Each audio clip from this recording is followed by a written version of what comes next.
మనం తయారు చేసేవాడు ఎప్పటికీ దేవుడు కాలేడు. ఈ విషయాన్ని ప్రజలారా మీరంతా ఇక్కడికి రావడానికి సిగ్గుపడినా ఈ శబ్దం ఎంతవరకు అయితే వస్తుందో వాళ్ళందరూ కూడా మీరు నిజాన్ని సత్యాన్ని గ్రహించండి. యేసుక్రీస్తు మాత్రమే దేవుడు, ఇంకా ఏ ఒక్కరు దేవుడు లేడు. ఇది సత్యం. యేసుక్రీస్తు దేవుడిని నమ్ముకోవడం వల్ల నా కులం మారలేదు.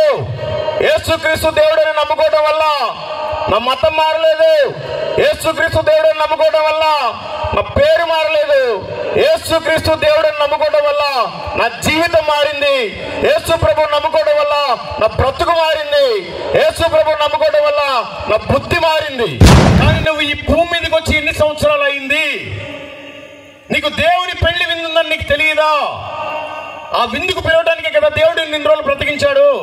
నువ్వెందుకు ఆ విందు గురించి ప్రకటించట్లేదు? నిజంగానే దేవుడు ఈ భూమి మీదకి వచ్చి 1000 సంవత్సరాలు పరిపాలిస్తాడు. మన రాజు, మన మంత్రి చంద్రబాబు నాయుడు, జగన్మోహన్ రెడ్డి, మోడీ కాదు. యేసు ప్రభువే మనకి రాజు, ఆయనే మనకి మంత్రి, ఆయనే మనకి అధికారి, ఆయనే మనకి ఆఫీసర్. ఆయన ఫస్ట్ వచ్చినప్పుడు నీ కోసం నా కోసం దరిద్రుడిగా వచ్చాడు ప్రాణం పెట్టడానికి. ఈసారి ఆయన రాజుగా రాబోతున్నాడు. మనకి ఏ అమరావతి, ఏ వైజాగ్, ఏ హైదరాబాద్, ఏ ఢిల్లీలో క్యాపిటల్ కాదు. మనకి యెరూషలేమే క్యాపిటల్.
మంటి దేహం మన్నులో చేరేలోపు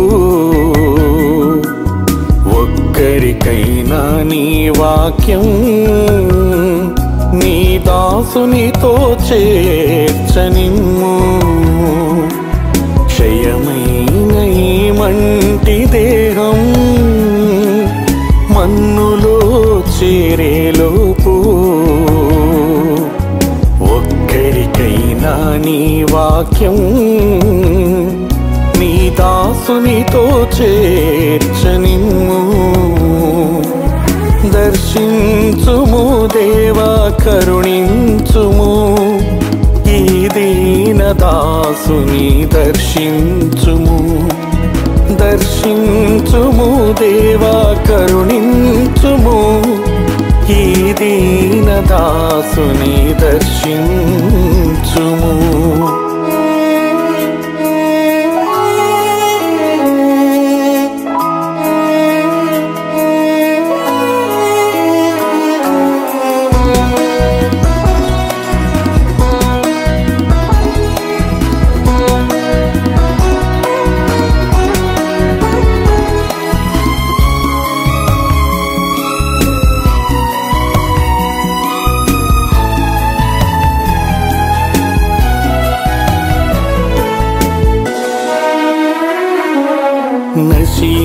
నశించిపోతున్న ఆత్మల పట్ల భారము దయచేయుమయ్యా. వారికి ప్రకటించే బాధ్యత నాకు ఇంపుగా దయచేయుమయ్యా. నశించిపోతున్న ఆత్మల పట్ల భారము దయచేయుమయ్యా. వారికి ప్రకటించే బాధ్యత నాకు ఇంపుగా దయచేయుమయ్యా. దర్శించుము దేవా, కరుణించుము ఈ దీన దాసుని దర్శించుము. దర్శించుము దేవా కరుణించుము ఈ దీనదాసుని దర్శించుము.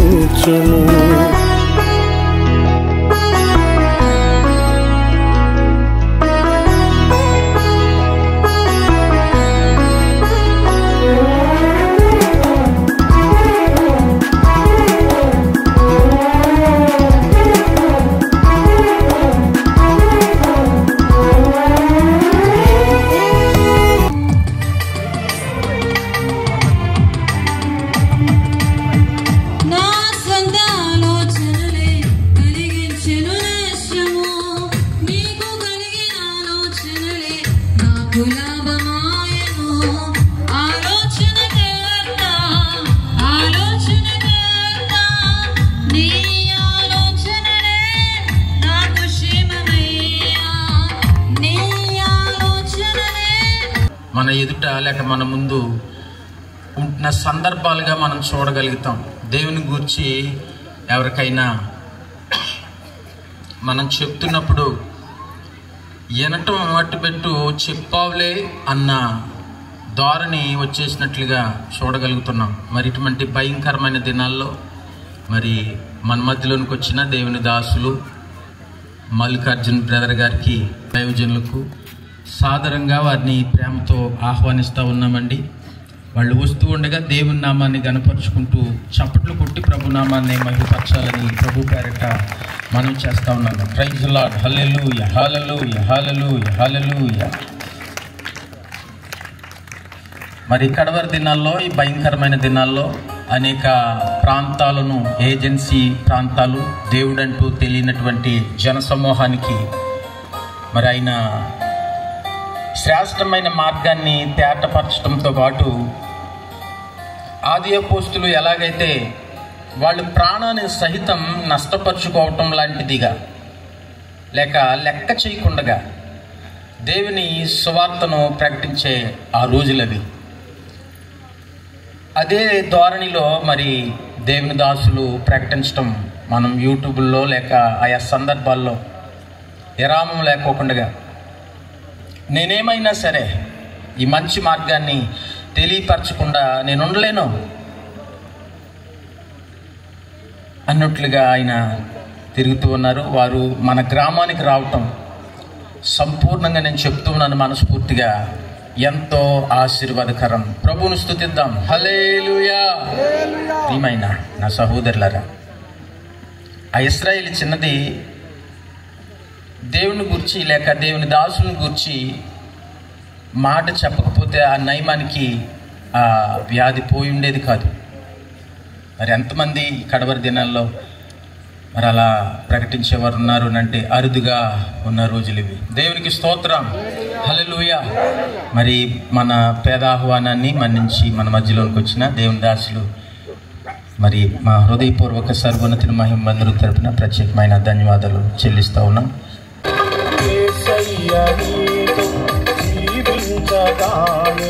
నా బ్రతుకు బ్రతుకుగా మారేనులే, నాట్యమాడేను నా అంతరంగము, ఇది రక్షణానంద భాగ్యమే. నాట్యమాడేను నా అంతరంగము, ఇది రక్షణానంద భాగ్యమే.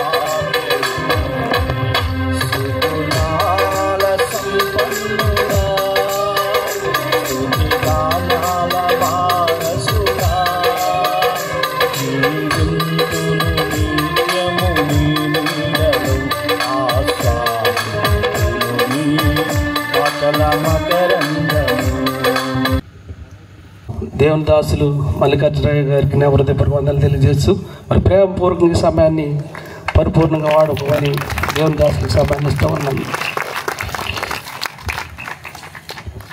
మరి సమయాన్న పరిశుద్ధ గ్రంథం గిఫ్ట్గా మరి నా స్నేహితుడు మరి రాజలక్ష్మణ స్వామి గారి దేవుని దాసుల చేతి మీదుగా పరిశుద్ధ గ్రంథాన్ని మరి ఈ కోరికల ద్వారా గిఫ్ట్గా తీసుకోవాలని వారిని ప్రేమతో ఆహ్వానిస్తూ ఉన్నా. మన్నులో చేరేలోపు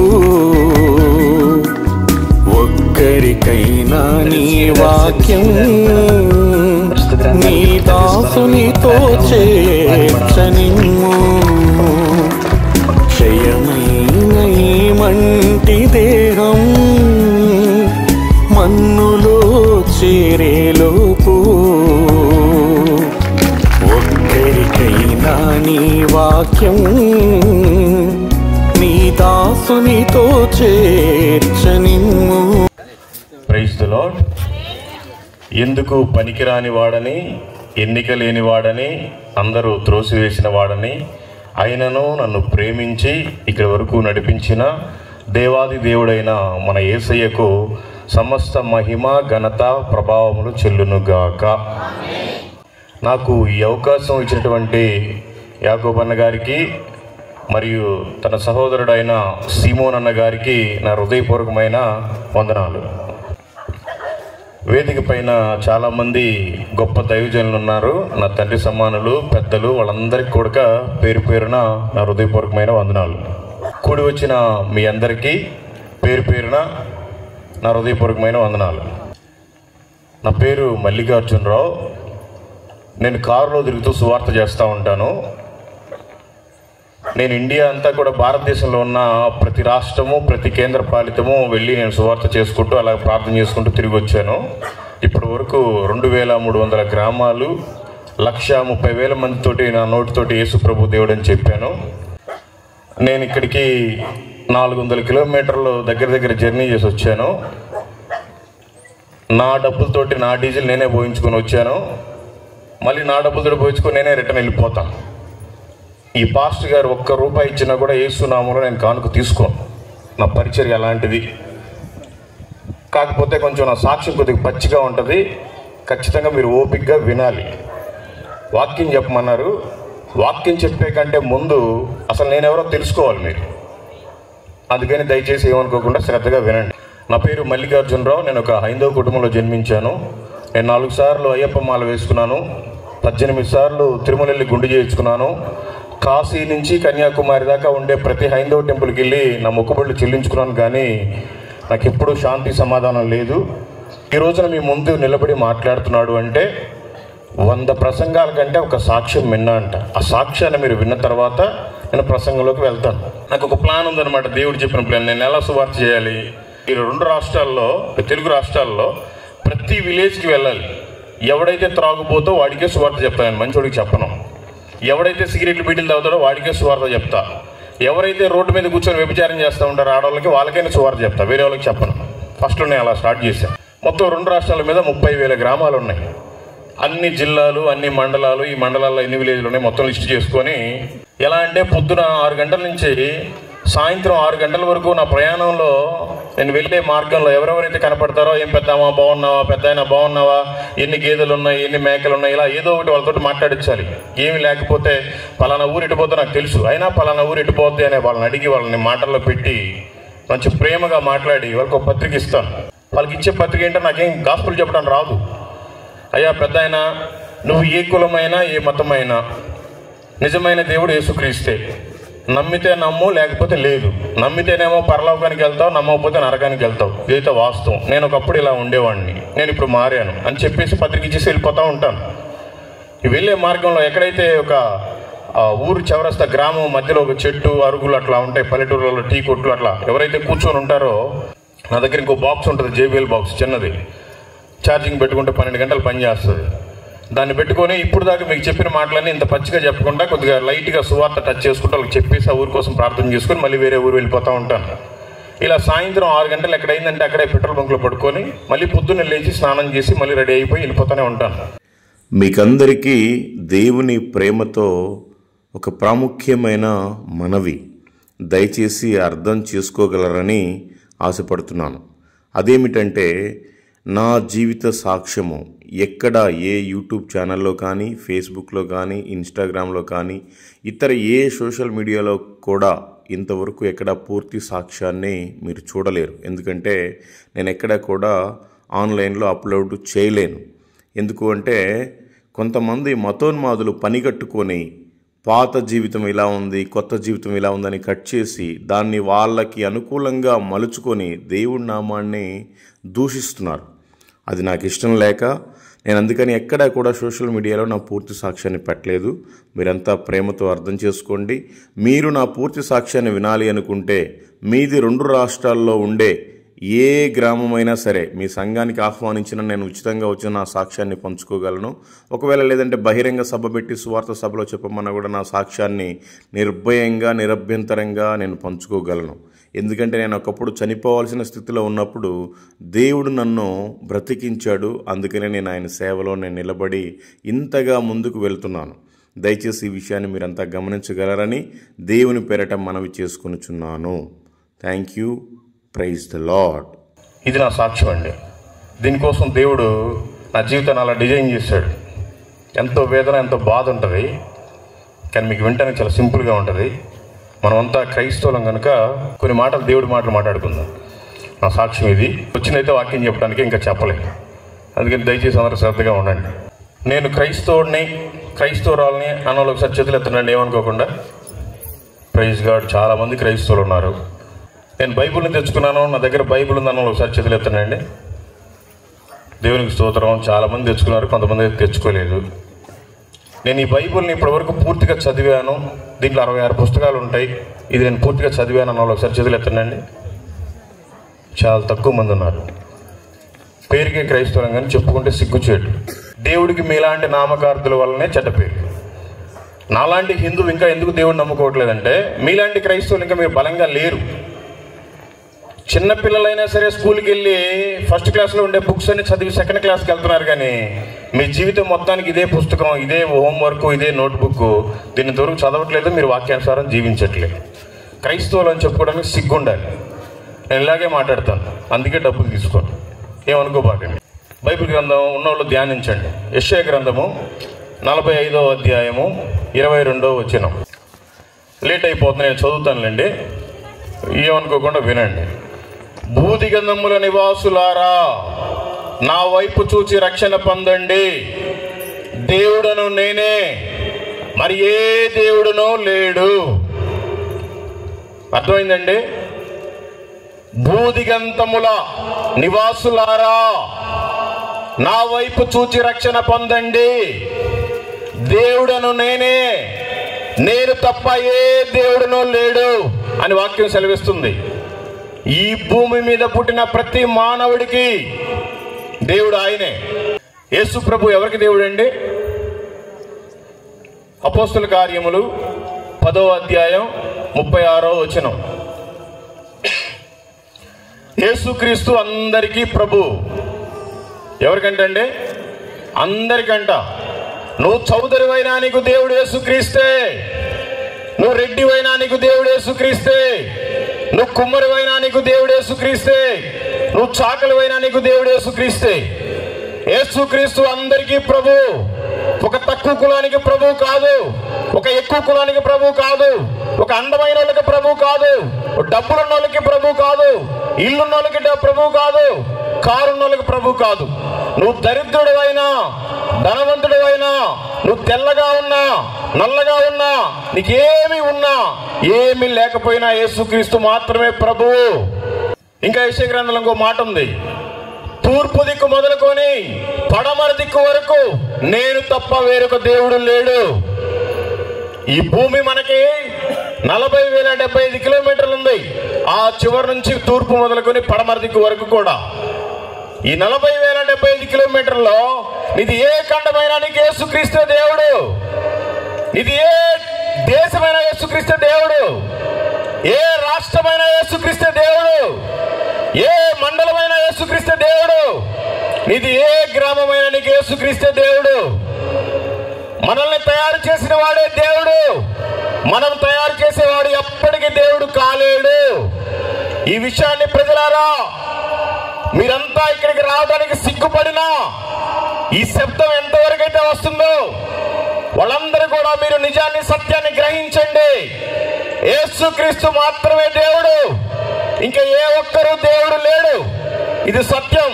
యేసుక్రీస్తు దేవుడిని నమ్ముకోవడం వల్ల నా కులం మారలేదు. యేసుక్రీస్తు దేవుడిని నమ్ముకోవడం వల్ల నా మతం మారలేదు. యేసుక్రీస్తు దేవుడిని నమ్ముకోవడం వల్ల నా పేరు మారలేదు. యేసుక్రీస్తు దేవుడిని నమ్ముకోవడం వల్ల నా జీవితం మారింది. యేసు ప్రభువుని నమ్ముకోవడం వల్ల నా బ్రతుకు మారింది. యేసు ప్రభువుని నమ్ముకోవడం వల్ల నా బుద్ధి మారింది.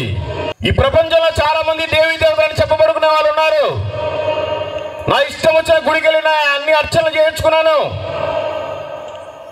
100 రూపాయలు ఇస్తే నా పేరు చదివి పూజ చేస్తారు, అర్చన చేస్తారు, నెత్తిన శటకోపం పెడతారు. 1000 రూపాయలు ఇస్తే నా ఇంట్లో వాళ్ళందరూ పేరు చదివి అర్చన చేస్తారు. ఆ పూజ నా త్రాగుబోతానో నన్ను మార్చలేదు. యేసు ప్రభువుని నమ్ముకున్న తర్వాత నేను త్రాగుబోతానాన్ని వదిలిపెట్టాను. నా జీవితాన్ని యేసుక్రీస్తు మార్చాడు. మీరు కూడా యేసుక్రీస్తుని అంగీకరించడం వల్ల మీ కులం మారదు, మీ మతం మారదు, మీ ఊరు మారదు, మీ దేశం మారదు, నీ మనస్సు మారుతుంది, నీ జీవితం బాగుపడుతుంది. ఈ విషయాన్ని మీరు గ్రహించాలి. దేవుడు నోటి మాటతోటే భూమి కలుగును కాకంటే భూమి కలిగింది, ఆకాశం కలుగును కాకంటే ఆకాశం కలిగింది, సముద్రము, చెట్టు, జంతువులు సమస్తం నోటి మాటతోటే కలుగు చేశాడు. కానీ నువ్వెవరివైనా నిన్ను నన్ను మాత్రం దేవుడు ఆయన చేతితోటి స్వయంగా తయారు చేశాడు. ఆయనలాగే చాలా అందంగా సుందరంగా తయారు చేశాడు. కానీ దేవుడు చెప్తున్నాడు, పైన ఆకాశం అందే గాని, కింద భూమి అందే గాని, భూమి కింద నీళ్ళ ఎందే గాని ఇండు దేని రూపమునైనను విగ్రహమునైనను నీవు చేసుకొనకూడదు, నీవు పూజింపకూడదు, నువ్వు సాగిలపడకూడదు. దేవుడును నేను తప్ప వేరొక దేవుడు లేడని దేవుడు మొత్తుకుంటున్నాడు. ఈ రోజు మనిషి అన్నిటినీ ప్రేమిస్తున్నాడు, అన్నిటినీ ఆశపడుతున్నాడు, కానీ దేవుణ్ణి మాత్రం మర్చిపోయాడు. దేవుడే మనల్ని తయారు చేస్తే మనమే ఒక దేవుడిని తయారు చేస్తున్నాం. మట్టితోటో, సిమెంట్ తోటో, కట్టెతోటో, బంగారంతోటో, ఇనుముతోటో రకరకాలైన విగ్రహాలు మనమే చేసుకుంటున్నాం. అది తప్పు. దేవుడు చెప్తున్నాడు, నువ్వు ఎప్పుడైతే విగ్రహారాధన చేస్తావో 3-4 తరాల వరకు శాపాన్ని మనం కొని తెచ్చుకుంటున్నాము. ఎప్పుడైతే యేసు ప్రభు దేవుడిని నమ్ముతున్నావో 1000 తరముల వరకు ఆయన కరుణించబడనై ఉన్నాడు. ఈ లోకం శాశ్వతం కాదు, ఈ జీవితం శాశ్వతం కాదు. ఏ రోజు చివరి రోజు తెలియదు. ప్రతి ఇంట్లో మన పెద్దోళ్ళంతా చనిపోయారు. వాళ్ళంతా ఎక్కడికి వెళ్ళారు తెలుసుకోవాలి. మేమైతే హిందూగా ఉన్నప్పుడు ప్రతి టెంపుల్కి వెళ్ళి పూజలు చేశాం, పాపాలు పోతాయని. మా పాపాలు పోలేదు. ప్రతి టెంపుల్కి వెళ్ళి గుండు చేయించుకున్నాం, మా పాపాలు పోలేదు. పండగ వచ్చిందంటే చాలా ఒక చెట్టు దగ్గరికి తీసుకెళ్లి మంచి మేకపోతలు, పొట్టేళ్లు కోసేవాళ్ళం, మా పాపాలు పోలేదు.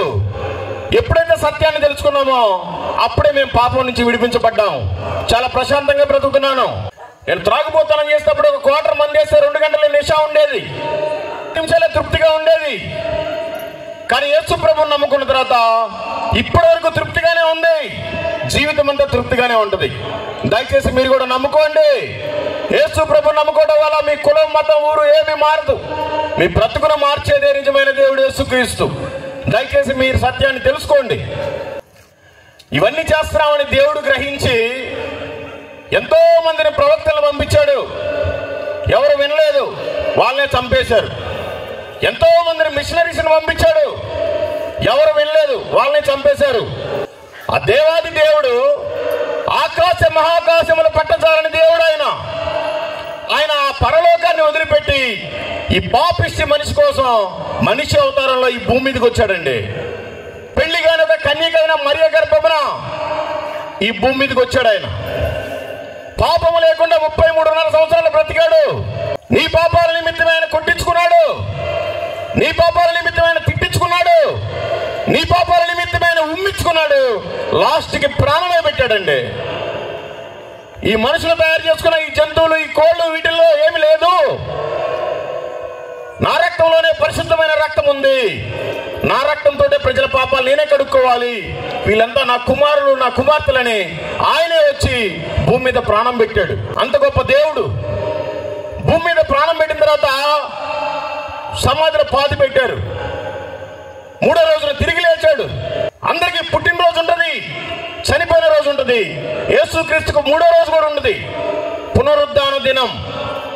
అందరికీ జన్మదినం చచ్చిపోయిన దినమే. కానీ యేసు ప్రభు వారికి ఒక్కడికే ఉంది పునరుద్ధాన దినం. ఈ ప్రపంచంలో 33 కోట్ల మంది దేవీ దేవతలు ఉన్నారు, కానీ ఎవరు కూడా చనిపోయి 3వ రోజులు లేవలేదు. అందరూ జీవ సమాధి, ఆ సమాధి, ఈ సమాధి అని కులిపోయారు సమాధుల్లోనే. యేసు ప్రభు సమాధి ఒక్కటి మాత్రమే ఖాళీగా ఉంది. ఇప్పటికైనా మీరు వెళ్ళి చూడొచ్చు. నిజ దేవుడు కాబట్టి మన శాపాలు పోవడానికి ఆయన మరణించాడు, మనల్ని మళ్ళీ బ్రతికించడానికి ఆయన తిరిగి లేచాడు. యేసు ప్రభు వారు ఒకసారి ఈ భూమి మీదకి వచ్చారు, నేను మళ్ళీ వస్తాను, ఈ భూమి మొత్తం పాడైపోయింది, నేను మళ్ళీ వచ్చి మిమ్మల్ని తీసుకెళ్తాను, మీరు సర్వలోకానికి వెళ్ళి సువార్తను ప్రకటించండి, నిన్ను వలే నీ పొరుగు వారిని ప్రేమించండి, అగ్నిలో నుంచి కొందరైనా లాగి రక్షించండి అని చెప్పేసి వెళ్ళిపోయాడు. ఈ రోజున దేవుడు ఎవరో తెలియని వాళ్ళు మర్చిపోయారు. దేవుడు యేసుక్రీస్తుని నమ్మే నామకార్థపు క్రైస్తవులు కూడా మర్చిపోయారు. దయచేసి ఇప్పటికైనా మేలుకోండి. ఈ రోజు మాత్రమే ఇక్కడ మీటింగ్ లో కూర్చున్నాం, దగ్గర దగ్గర 10-20 అవుతుంది టైం. రేపు సాయంత్రానికి ఎంతమంది పరలోకానికి వెళ్తారో, రేపు సాయంత్రానికి ఎంతమంది ఉంటారో భూమి మీద తెలుసుకోండి. ఈ రోజే నీ ప్రయాణం అయితే ఏంటి, ఈ రాత్రికి నీ ప్రాణం పోతే ఎవరు ఆపగలరు తెలుసుకోండి. మరి అంత గొప్ప దేవుడు ఈ భూమి మీదకి ఎందుకు వచ్చాడండి? చూడండి, బైబిల్ గ్రంథం చెప్తుంది, లూకా సువార్త 19వ అధ్యాయం 10వ వచనం, నశించిన దానిని వెతికి రక్షించుటకు మనుష్య కుమారుడు వచ్చినని అతనితో చెప్పాను. ప్రియ మానవుడా, ఈ భూమి మీద నీ ఇష్టానుసారం నువ్వు జీవించి నశించిపోతున్నావు. నశించిపోయిన నిన్ను వెతుక్కుంటూ వచ్చాడు ఆయన నిన్ను రక్షించడానికి. ఈ రోజైనా నువ్వు రక్షణలోని తెలుసుకో, రక్షణలోనికి రా, నీ జీవితం బాగుపడుతుంది. మొదటి తిమోతికి రాసిన పత్రిక 1వ అధ్యాయము 15వ వచనం, పాపులను రక్షించుటకు క్రీస్తు యేసు లోకమునకు వచ్చెను. ఆయనకేం పని పాట లేక భూమి మీదకి రాలేదండి. ఆయన దేవాది దేవుడు. అయినా ఈ పాపిష్టి మనిషి కోసం ఇక్కడికి ఎందుకు వచ్చాడంటే, పాపులను రక్షించడానికే ఆయన ఈ భూమి మీదకి వచ్చాడు. ఈ 33 కోట్ల మంది దేవి దేవతలు ఉన్నారు. ఏ దేవి, ఏ దేవత కూడా మన పాపాలు రక్షించడానికి, మన పాపాలు తీసివేయడానికి రాలేదు. వాళ్ళ కామ కోరికలు తీర్చుకోవడానికి వచ్చారు, వాళ్ళ వాంఛలను నెరవేర్చుకోవడానికి వచ్చారు, వాళ్ళ కోరికలన్నీ అందరి దగ్గర తీసుకోవడానికి వచ్చారు, ఏదో షో చేయడానికి వచ్చారు. కానీ యేసు ప్రభు మన కోసం ప్రాణం పెట్టడానికే వచ్చాడు, పాపంలో నుంచి విడిపించడానికే వచ్చాడు. పాపులు అంటే ఎవరండి? నేను ఎప్పుడు పాపం చేయలేదు, నేను ఎవరి దగ్గర అప్పు చేయలేదు, నేను ఎవరితోటి వ్యభిచారం చేయలేదు, నాకున్న దాంట్లో నేను తింటున్నాను, అనేక మందికి సాయం చేస్తున్నాను అని నువ్వు ఒక భ్రమలో బ్రతుకుతున్నావు. ప్రతి మనిషి పాపే. బైబిల్ గ్రంథం చెప్తుంది, రోమిలికి రాసిన పత్రిక 3వ అధ్యాయం 23వ వచనం, ఏ భేదమునో లేదు, అందరూ పాపము చేసి దేవుడు అనుగ్రహించి మహిమను పొందలేకపోతున్నారు. నీవు ఎంత గొప్పవాడివైనా, నీవు ఎంత పెద్ద అందగత్తెవైనా, నీవు ఎంత పెద్ద ధనవంతుడివైనా, నువ్వు పాపివే. యేసుక్రీస్తుని ఎప్పుడైతే అంగీకరిస్తావో అప్పుడు మాత్రమే నువ్వు పరిశుద్ధుడివి, పరిశుద్ధురాలువి. పాపం పోవాలని మనం ఏం చేస్తున్నామండి? నేనైతే హిందూగా ఉన్నప్పుడు మా కుల దేవత, మా ఇంటి దేవత పెద్దమ్మ, ఒక చెట్టు, వేప చెట్టు, అక్కడికి వెళ్ళిపోయి జానబడు కొమ్ములు వచ్చిన దాన్ని, 3 బడు గడ్డం వచ్చిన దాన్ని మేకపోతులు తీసిపోయి, పొట్టేలు తీసిపోయి కోసేవాళ్ళం. కోసి మా బంధువులందరినీ పిలిచేవాళ్ళం ప్రిస్టేజ్.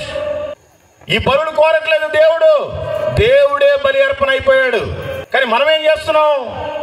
ఎబ్రీయులకు రాసిన పత్రిక 10వ అధ్యాయం 4వ వచనం, ఏలయనగా ఎడ్ల యొక్కయు మేకల యొక్కయు రక్తము పాపములను తీసివేయట అసాధ్యము. నీవు ఎన్ని జంతువులను కోసినా, ఎంత బీఫ్ను కట్ చేసి నువ్వు ఎక్స్పోర్ట్ వేరే దేశాలకు చేసినా నీ పాపాలు పోవు. ఈ రోజున గోమాతను పూజిస్తున్నారు. ఆ గోమాతను పూజించే వేల టన్నులు కట్ చేసి బీఫ్ను ఎక్స్పోర్ట్ చేస్తున్నారండి ఆర్ఎస్ఎస్ బీజేపీ వాళ్ళే. కానీ ఎవరన్నా పాపం సండే వస్తే ఏదైనా కట్ చేసుకుంటే ముస్లిమ్స్ మీద కూడా కేసు పెడుతున్నారు, క్రైస్తవుల మీద కూడా కేసు పెడుతున్నారు. వాళ్ళైతే నోరు నీళ్ళు మొగ్గు వాళ్ళు ఎన్నైనా కట్ చేసి పంపించచ్చు. ఎన్ని బలులు ఇచ్చినా మన పాపాలు పోవు. ఏ ఎద్దులలోనూ, ఏ దున్నపోతుల్లోనూ, ఏ బర్రెల్లోనూ, ఏ మేకల్లోనూ, ఏ పొట్టేల్లోనూ పరిశుద్ధమైన రక్తం లేదు. ఆయనలోనే పరిశుద్ధమైన రక్తం ఉంది. పరిశుద్ధమైన రక్తం చిందిస్తేనే మన పాపాలన్నీ పోతాయి. అందుకే ఆయన ఈ భూమి మీదకి వచ్చాడు. పాపం పోవాలంటే మనం ఏం చేయాలి? మనం వెళ్ళి మనకి ఇష్టం వచ్చిన జంతువులు బలి ఇవ్వటం కాదు. బైబిల్ గ్రంథం చెప్తుంది, 1 యోహాను 1వ అధ్యాయం 7వ వచనం, యేసు రక్తము ప్రతి పాపము నుండి మనలను పవిత్రులుగా చేయును. ఎన్ని శాంతులు చేయించుకున్నా, ఎన్ని హోమగుండాలు పెట్టుకున్నా, ఎన్ని పూజలు చేసినా మన పాపము పోదు. యేసు రక్తములో మనం కడగబడితే మాత్రమే మన పాపాలు పోతాయి, మనం పవిత్రులుగా మారుతాం. ఈ విషయాన్ని మీరు తెలుసుకోవాలి. పవిత్రులుగా మారితే మాత్రమే మనం పరలోకం చేరుతాం. ఎందుకంటే యేసు ప్రభు వారు చెప్తున్నారు, యోహాను సువార్త 14వ అధ్యాయం 6వ వచనం, నేనే మార్గమును, నేనే సత్యమును, నేనే జీవమును, నా ద్వారా తప్ప ఎవ్వడు పరలోకపు తండ్రి దగ్గరికి చేరడు. ఇంతమందిలో నేను ఉన్నాను, నా పేరు మల్లికార్జునరావు, నేను మల్లికార్జునరావుని కాబట్టే మల్లికార్జున అని చెప్తున్నాను. కానీ 33 కోట్ల మంది దేవీ దేవతల్లో యేసు ప్రభు ఒక్కడే చెప్తున్నాడు, నేనే మార్గము, నేనే సత్యము, నేనే జీవము, నా ద్వారా తప్ప ఎవ్వడు పరలోకానికి చేరడు అని చెప్తుంది. నమ్ముతావా నీ జీవితం మారుతుంది, నమ్మకపోతావా నీ జీవితం పతనమైపోతుంది. ఈ భూమి మీద పుట్టిన ప్రతి మానవుడికి దేవుడు యేసుక్రీస్తే. ప్రతి మనిషికి యేసుక్రీస్తు ఉంటేనే వీళ్ళ జీవితం బాగుపడుతుంది, పరలోకానికి చేరతాడు. కొంతమంది హైందవ సహోదరులు అనుకుంటా ఉంటారు, చర్చి కనిపించిందంటే అదేదో ఒక మతస్థులది, అదేదో ఒక కులస్థులది, వాళ్ళేదో ఒక తక్కువ కులం వాళ్ళది, ఆ చర్చి మనకెందుకులే అని అనుకుంటారు. వాక్యం చెప్తుంది, మార్కు సువార్త 11వ అధ్యాయం 17వ వచనం, నా మందిరము సమస్తమైన అన్ని జనులకు ప్రార్థనా మందిరం అనబడును. చర్చ్ ఎక్కడైనా కనపడితే అది క్రైస్తవులు కాదండి, సమస్త అన్ని జనులకు ప్రార్థనా మందిరం. అది ఓన్లీ క్రైస్తవులకైనా మీరు అనుకుంటే మీరు భ్రమలో ఉన్నట్టే. సత్యాన్ని తెలుసుకోండి. ఈ భూమి మీద ఏ మానవుడైతే ఉన్నాడో ప్రతి మానవుడికి యేసుక్రీస్తే దేవుడు, ప్రతి మానవుడికి చర్చే మందిరం. అన్ని జనులు మందిరానికి రావాలంటే మనం ఏం చేయాలి?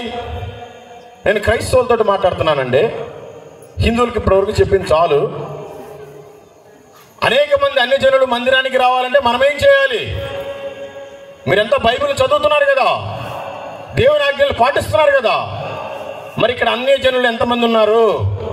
మీరు ఎంతమందిని తీసుకొచ్చారు? దేవుడికి లెక్క చెప్పాలి. ఇక్కడ ఈ రోజు యాకోబు గారు, సిమోన్ గారు అడగకపోవచ్చు, ఒక రోజు ఉంది, ఆ రోజు నువ్వు దేవుడికి ఖచ్చితంగా లెక్క చెప్పాలి.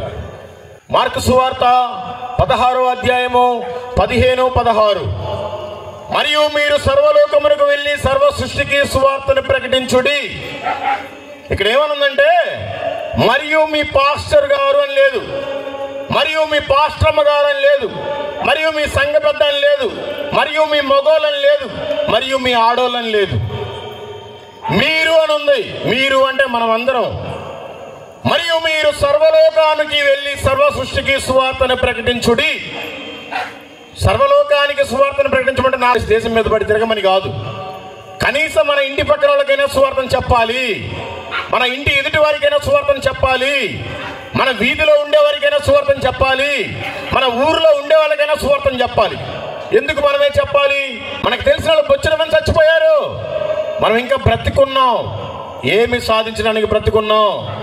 దేవుడు నిన్ను సువార్త చెప్పడానికే బ్రతికిచ్చాడేమో తెలుసుకో. సువార్త ప్రకటిస్తే ఏం జరుగుతుంది? 16వ వచనం, నమ్మి బాప్తిసం పొందినవాడు రక్షింపబడును, నమ్మని వానికి శిక్ష విధింపబడును. అందరూ అనుకుంటున్నారు యేసు ప్రభు నమ్మితే చాలే పరలోకానికి వెళ్ళిపోతాం అనుకుంటున్నారు. ఇక్కడ రెండు మాటలు, ఒక మాట కాదు. నమ్మి బాప్తిసం పొందినవాడు రక్షింపబడును, నమ్మని వానికి శిక్ష విధింపబడును. ఈ రోజు ఎంతమంది యేసు ప్రభు దేవుడని నమ్ముతున్నారండి? ఒకసారి చేతులు ఎత్తండి. ఎంతమంది నమ్మి బాప్తిసం తీసుకున్నారండి?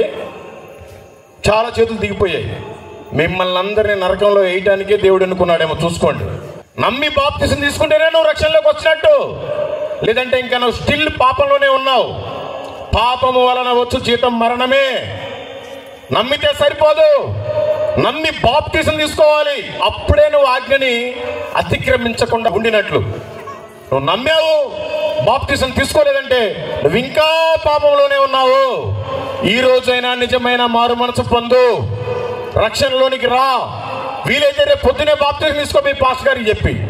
ఈ లోకం శాశ్వతం కాదు.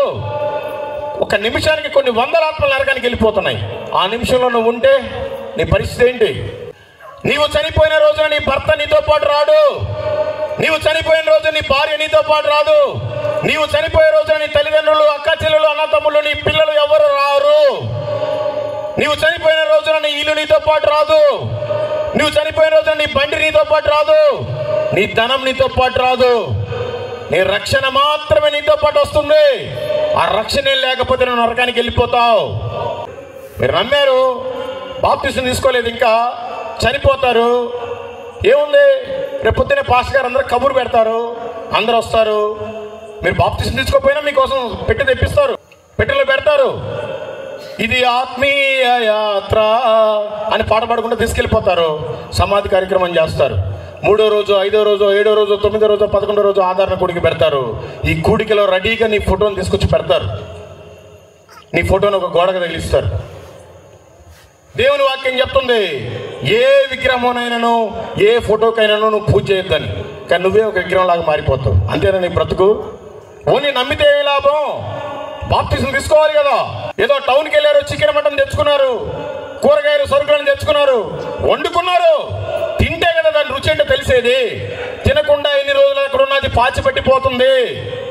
నువ్వు నమ్మితే సరిపోదు, బాప్తిసం తీసుకుంటేనే నువ్వు రక్షించబడతావు. నేడే రక్షణ దినము, రేపు అనే రోజు మనది కాదు. దయచేసి తెలుసుకో, పశ్చాత్తపడు. ఇప్పటికే నువ్వు పాపం చేస్తున్నావు, నువ్వు నమ్మితే ఎటువంటి ఉపయోగం లేదు. బాప్తిసం తీసుకుంటేనే ఉపయోగం ఉంది. తెలుసుకోండి. నమ్మి బాప్తిసం అంటే ఒక విషయం కాదు, 2 విషయాలు. ఆ విషయం తెలుసుకోండి. మరి నమ్మని వానికి శిక్ష విధింపబడును. శిక్ష అంటే ఎలాంటి శిక్ష అండి? చదవండి. మార్కు సువార్త 9వ అధ్యాయము 48వ వచనం. నరకమున వారి పురుగు చావదు, అగ్ని ఆరదు. మీకు అందరికీ తెలుసు, మీరు చాలా సీనియర్లండి, ఎవరికేదో మౌనంగా కూర్చున్నారు. బైబిల్లో 2 వ్యక్తులు ఉన్నారు, ధనవంతుడు, లాజరు. ధనవంతుడు బహుగా సుఖపడ్డాడు, మంచి సౌండ్ పార్టీ, బాగా డబ్బులు ఉన్నాయి, మంచి ధనవంతుడు. ఆ ధనవంతుడు బాగా తిని ఆ మిగిలిన ఎంగిలి మెతుకులు, ఎంగిలి రొట్టె ముక్కలు ఇట్లా పడేస్తే అవి ఏరుకొని తినేవాడు ఒక దరిద్రుడు, లాజరు. ఒంటి నిండా పుండ్లు, కుక్కలు నాకేవి, అయినా కూడా సిగ్గుపడకుండా వచ్చి తినేవాడు. ఎందుకంటే పాపం అతనికి పోషణ లేదు.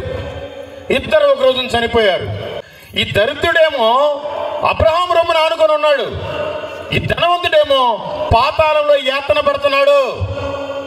అయ్యో అబ్రహాము, ఈ పాతాళంలో నేను యాతన పడలేకపోతున్నాను ప్రభువా, ఆ దరిద్రుడు ఒకసారి పంపించయ్యా, ఆ చిటికిన వేలు ఒక్కసారి ముంచి నా నాలుక మీద వేస్తే నేను బ్రతుకుతానయ్యా అని కేకలు పెడుతున్నాడు.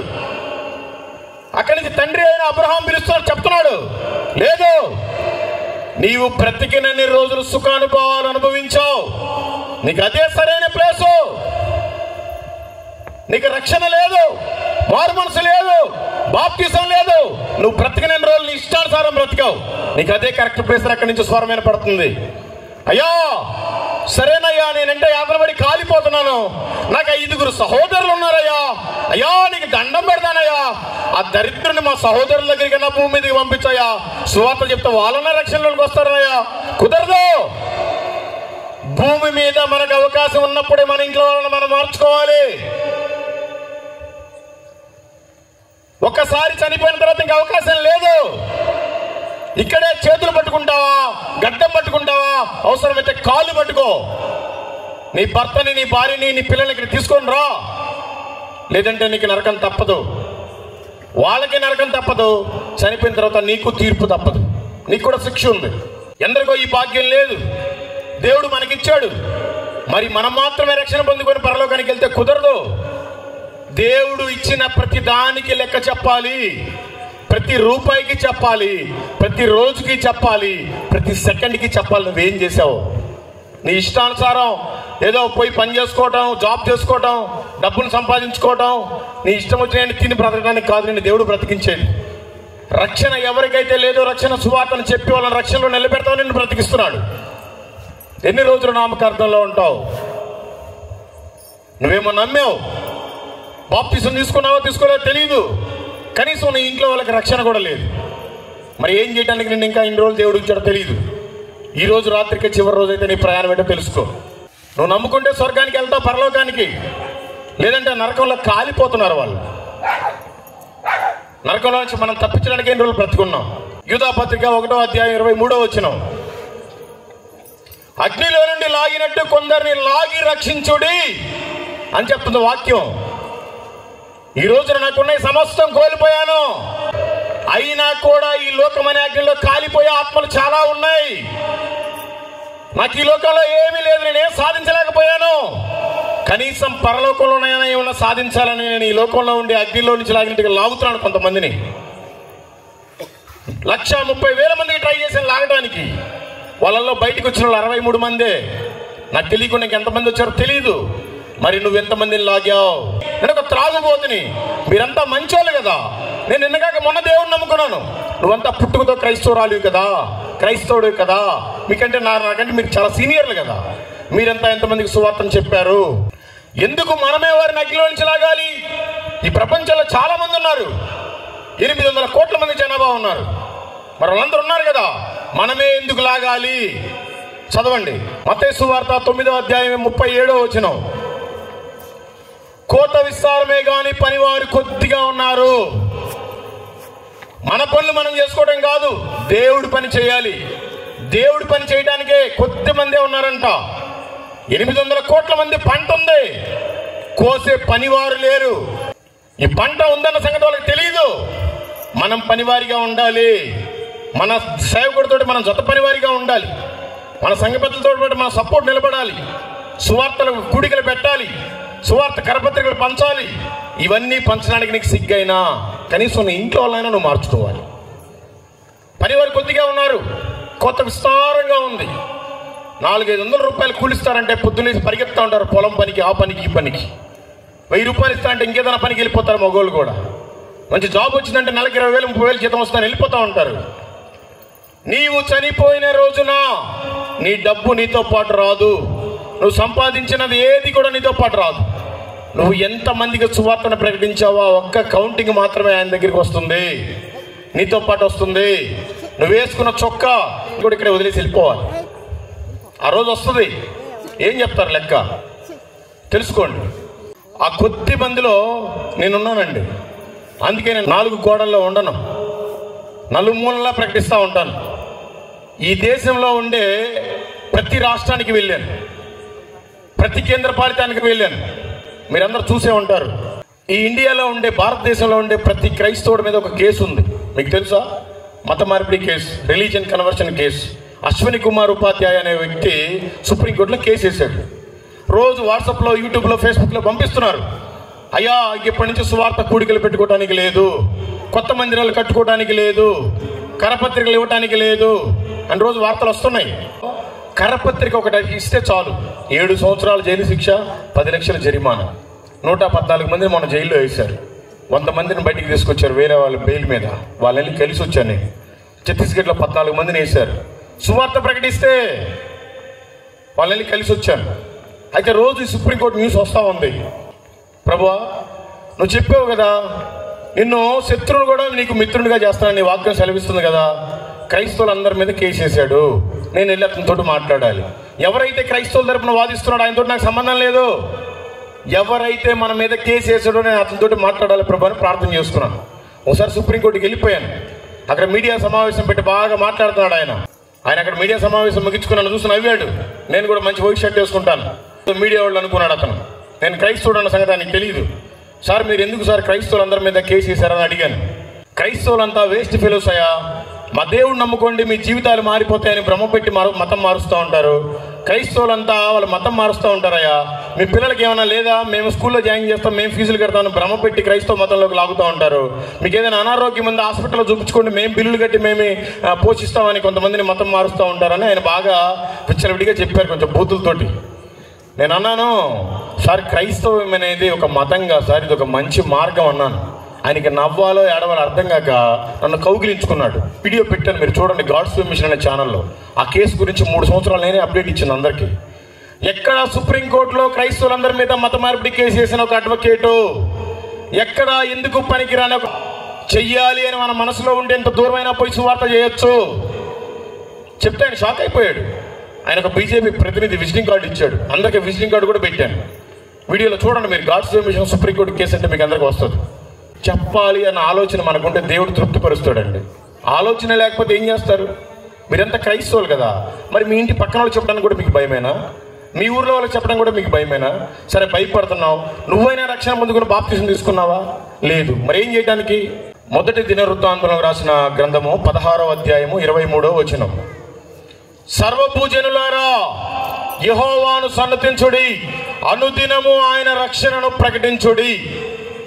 సర్వభూజనులారా అంట. ఓ సేవకులారా అనట్లా, ఓ ఫాదర్స్ లారా అనట్లా, ఓ పాస్టర్లారా అనట్లా. సర్వభూజనులారా అనుదినము ఆయన రక్షణ సువార్తని ప్రకటించుడి అని చెప్తుంది దేవుని వాక్యం. మరి నువ్వు ఎంతమందికి ప్రకటిస్తున్నావు? కనీసం ప్రకటించకపోయినా నువ్వైనా దేవుడికి నీతిగా నిజాయితీగా నమ్మకంగా ఉంటున్నావా? యెషయా గ్రంథము 29వ అధ్యాయం 13వ వచనం. ప్రభువు ఇలాగు సెలవిచ్చుచున్నాడు, ఈ ప్రజలు నోటి మాటతో నా యొద్దకు వచ్చుచున్నారు, పెదవులతో నన్ను గనపరచుచున్నారు, గాని తమ హృదయమును నాకు దూరముగా చేసుకొని ఉన్నారు. దేవునికి నీవు దూరంగా ఉండొచ్చు ఈ రోజున, కానీ ఒక రోజు నువ్వు చనిపోయిన తర్వాత దేవుడే నీ దగ్గరికి వస్తాడు అనుకో. నువ్వు ఉన్న ప్లేస్కి ఏం సమాధానం చెప్తావు? పెదవులతోటే ఆయన కనపరుస్తున్నావు నువ్వు, నీ హృదయంలో ఆయనకి స్థలం లేదు. మరి ఇంకెవరున్నారు నీ హృదయంలో ఆయన కాకుండా? ఈ లోకంలో ఉండేవన్నీ ఉన్నాయా? ఇంకెవరన్నా ఒక మనిషిని పెట్టుకున్నావా నీ హృదయంలో? ఎన్ని రోజులు పెట్టుకుంటావు? నీ హృదయంలో ఆయన ఉండాలి. అప్పుడు నువ్వు ప్రార్థన చేస్తే నీ ప్రార్థన దేవుడు వింటాడు. ఆయన హృదయంలో, నీ హృదయంలో ఆయన లేకుండా నువ్వు ఎంత ప్రార్థన చేసినా ఆయన విండు. యేసు ప్రభు వారు చెప్పలేరు కదా, నేను వెళ్తున్నా, మీకు ఒక ఆదరణకర్తను ఇచ్చిపోతున్నాను. ఆదరణకరణ వచ్చి మీ హృదయంలో ఉన్నాడా? ఉంటే మంచి ధన్యురాలివి, ధన్యుడివి. మరి లేకుండా, ఆదరణకర్తే లేకుండా, పరిశుద్ధాత్మ దేవుడు లేకుండా ఇంకెవరన్నా ఉన్నారా నీ హృదయంలో?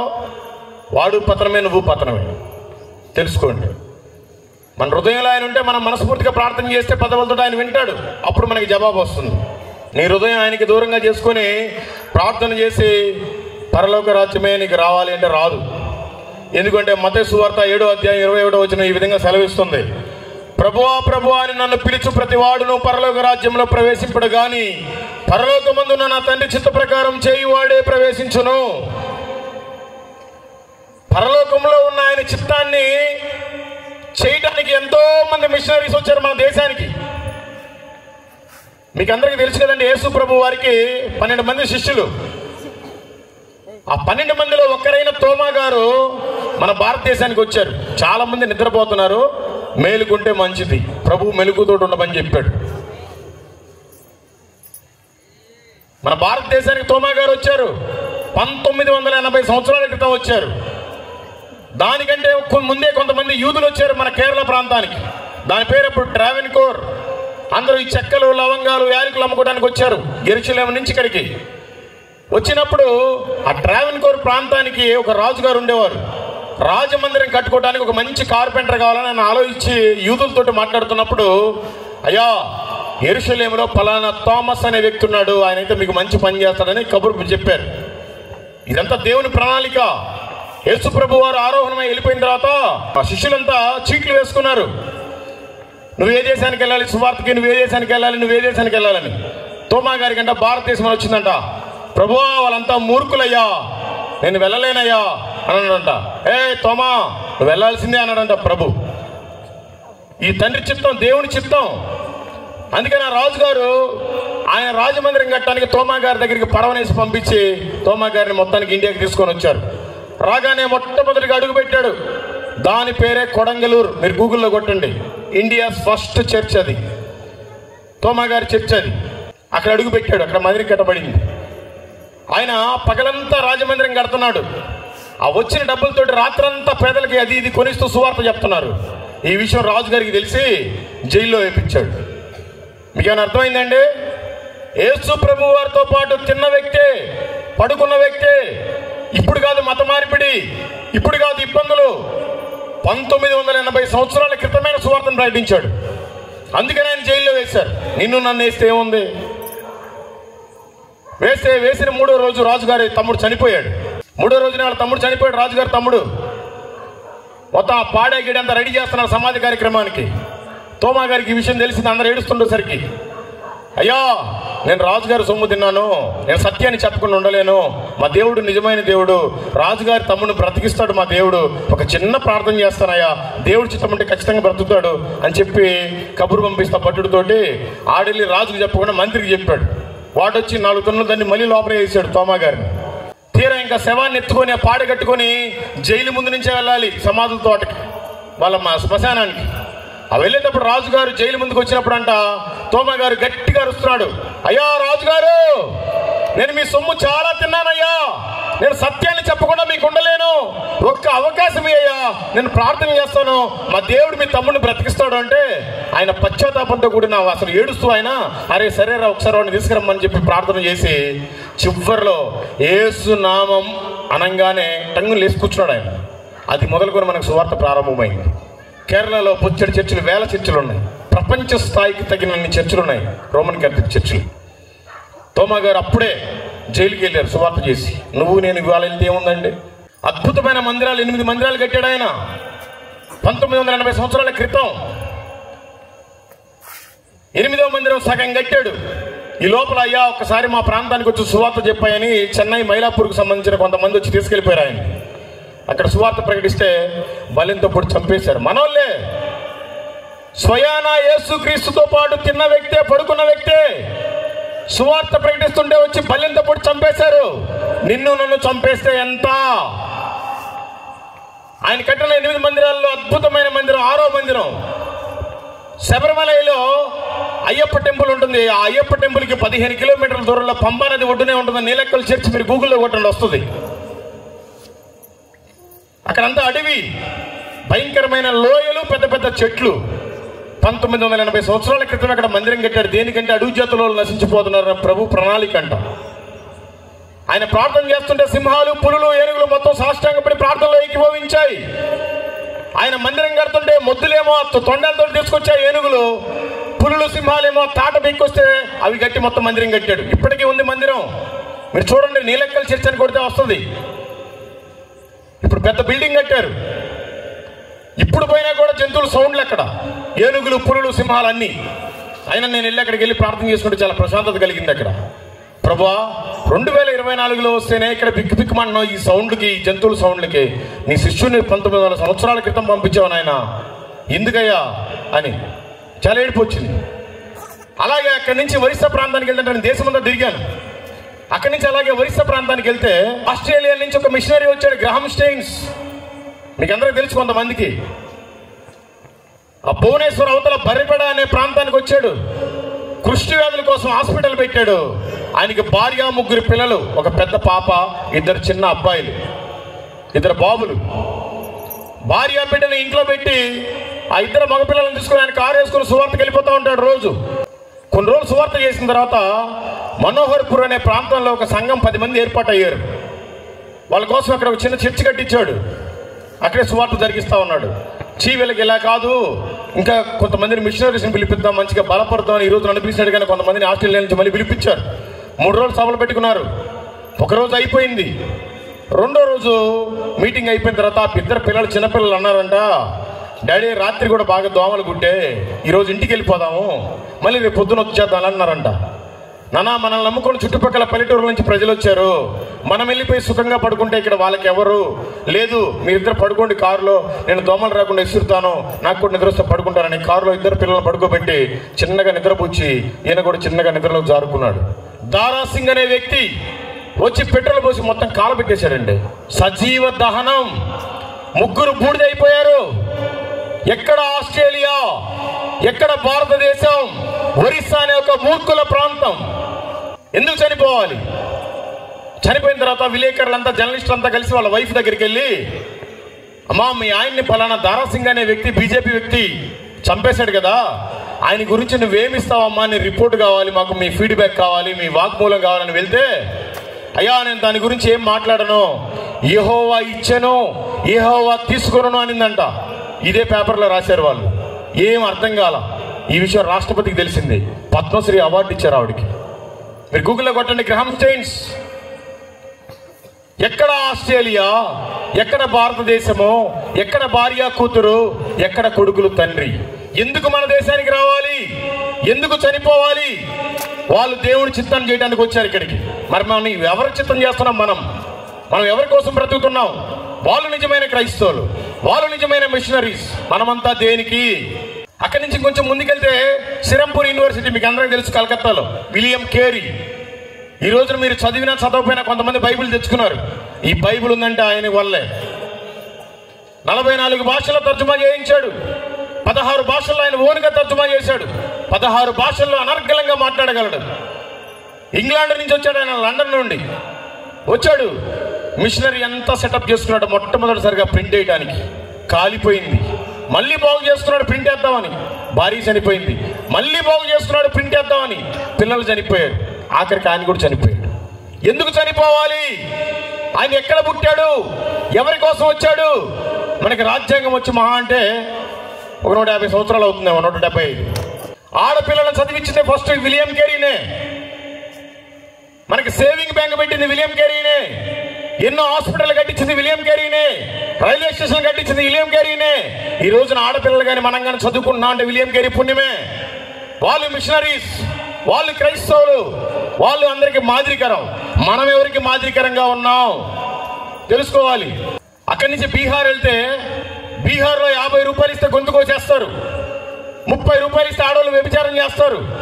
అలాంటి భయంకరమైన పరిస్థితి. చెన్నై ప్రాంతంలో ఆయన అగస్టిన్ అని ఎలక్ట్రికల్ ఇంజనీరింగ్ చదువుకున్నాడంట 53 సంవత్సరాల క్రితం. అయిపోయింది ఆయన డిగ్రీ. పాపం ఖాళీగా ఉన్నాడు. ప్రార్థన చేసుకుంటే ప్రభు చెప్పాడంట, నువ్వు సైకిల్ వేసుకుని వెళ్ళిపో బీహార్కి. ఏంది ప్రభువా, బీహార్ ఏంటి, సైకిల్ వేసుకుని వెళ్ళటం ఏంటి? వాళ్ళేమో మూర్ఖులు, ఇప్పుడే మూర్ఖులు. ఇంకా 53 సంవత్సరాల క్రితం ఎంత మూర్ఖులు మీరు ఒకసారి అర్థం చేసుకోండి. ప్రభు మాటను పట్టుకుని వెళ్ళిపోయాడు. భయంకరమైన పరిస్థితులు. తినడానికి ఉండి లేక తిరిగాడు, సువార్త చేశాడు.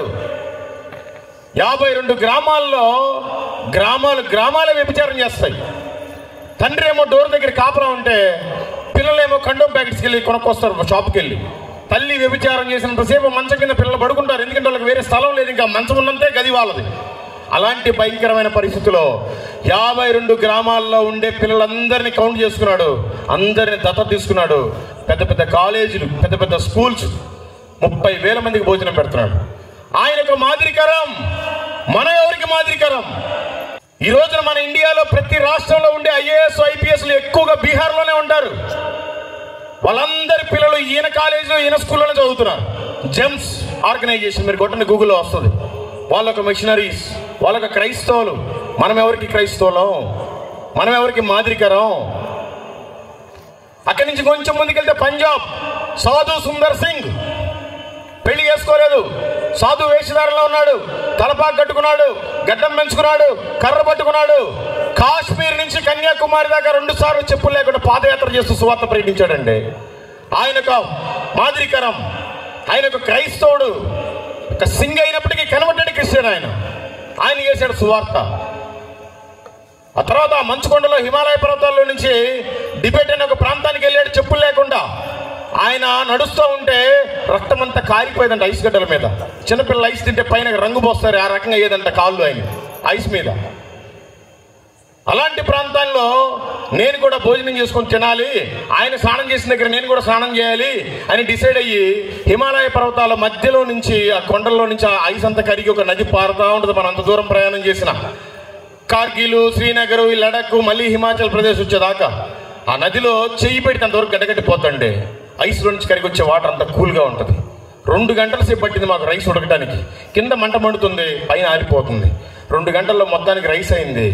తిని చేతులు కడుక్కుంటే 2 గంటల లంచ్ మొత్తం పాడైపోయింది. నాకు అక్కడే పాడైపోయింది. 2 గంటలకే లంచ్ పాడైపోతే ఆయన జీవితం అంతా అక్కడే సువార్త ప్రకటించాడు. చివరిగా ఆయన డిబేట్ ప్రాంతానికి వెళ్ళేటప్పుడు చైనాలో కలిసిపోయింది. తిరిగి వచ్చేటప్పుడు చనిపోయాడా ఎవరికి తెలియదు. దేవుడే వచ్చి ఆనోకవలు ఎత్తుకొని పోయాడా ఎవరికి తెలియదు. ఎవరైనా చంపేసి ఐసులో పూడ్చిపెట్టారా ఎవరికి తెలియదు. దేవుని అద్భుతం అది. వాళ్ళు ఒక మాదిరికరం. ఆయన ఒక మిషనరీగా పనిచేశాడండి. మనం ఎవరికి పనిచేస్తున్నాం? దేవుడి కోసం పనిచేస్తున్నావా? అక్కడి నుంచి కొంచెం ముందుకెళ్తే పాకిస్తాన్ బార్డర్, ఇప్పుడు పాకిస్తాన్లో కలిసిపోయింది బక్సింగర్ వాళ్ళ ఊరు. వేల సంఘాలు, లక్షల మందికి ఇన్స్పిరేషన్. ఈ రోజునైతే వాళ్ళ గొడవలు ఉన్నాయండి హైదరాబాద్లో చర్చ్ తరపున, అది వేరే విషయం. ఎంతమందికి మాదిరికరం, ఎన్ని వేల సంఘాలు ప్రపంచంలో ప్రతి దేశంలో ఉంది హెబ్రోన్ సంఘం. వాళ్ళొక మాదిరికరం. ఏసన్న గారు ఎక్కడో నెల్లూరు ప్రాంతంలో ఉండేవాడు, రక్తం కక్కుంటా ఉండేవాడు. వందల సంఘాలు, లక్షల మంది విశ్వాసులు, వాళ్ళు మాదిరికరం. జాషువా డానియల్ గారు ఎంతోమంది, ఇంకా చెప్పడానికి వీలు కాదు. బాప్టిస్ట్ వాళ్ళు అయితే ఒంగోలు ప్రాంతానికి వచ్చారు. ఎక్కడి నుంచి వచ్చారు? అమెరికా నుంచి. ఒక్క సువార్త కూడికి పెడితే 2222 మంది బాప్టిస్ట్ తీసుకున్నారు. గుండ్లకొమ్మ అనే ఒక నది ఉంటే ఆ నదిలో ముంచేశారు. వాళ్ళు మాదిరికరం.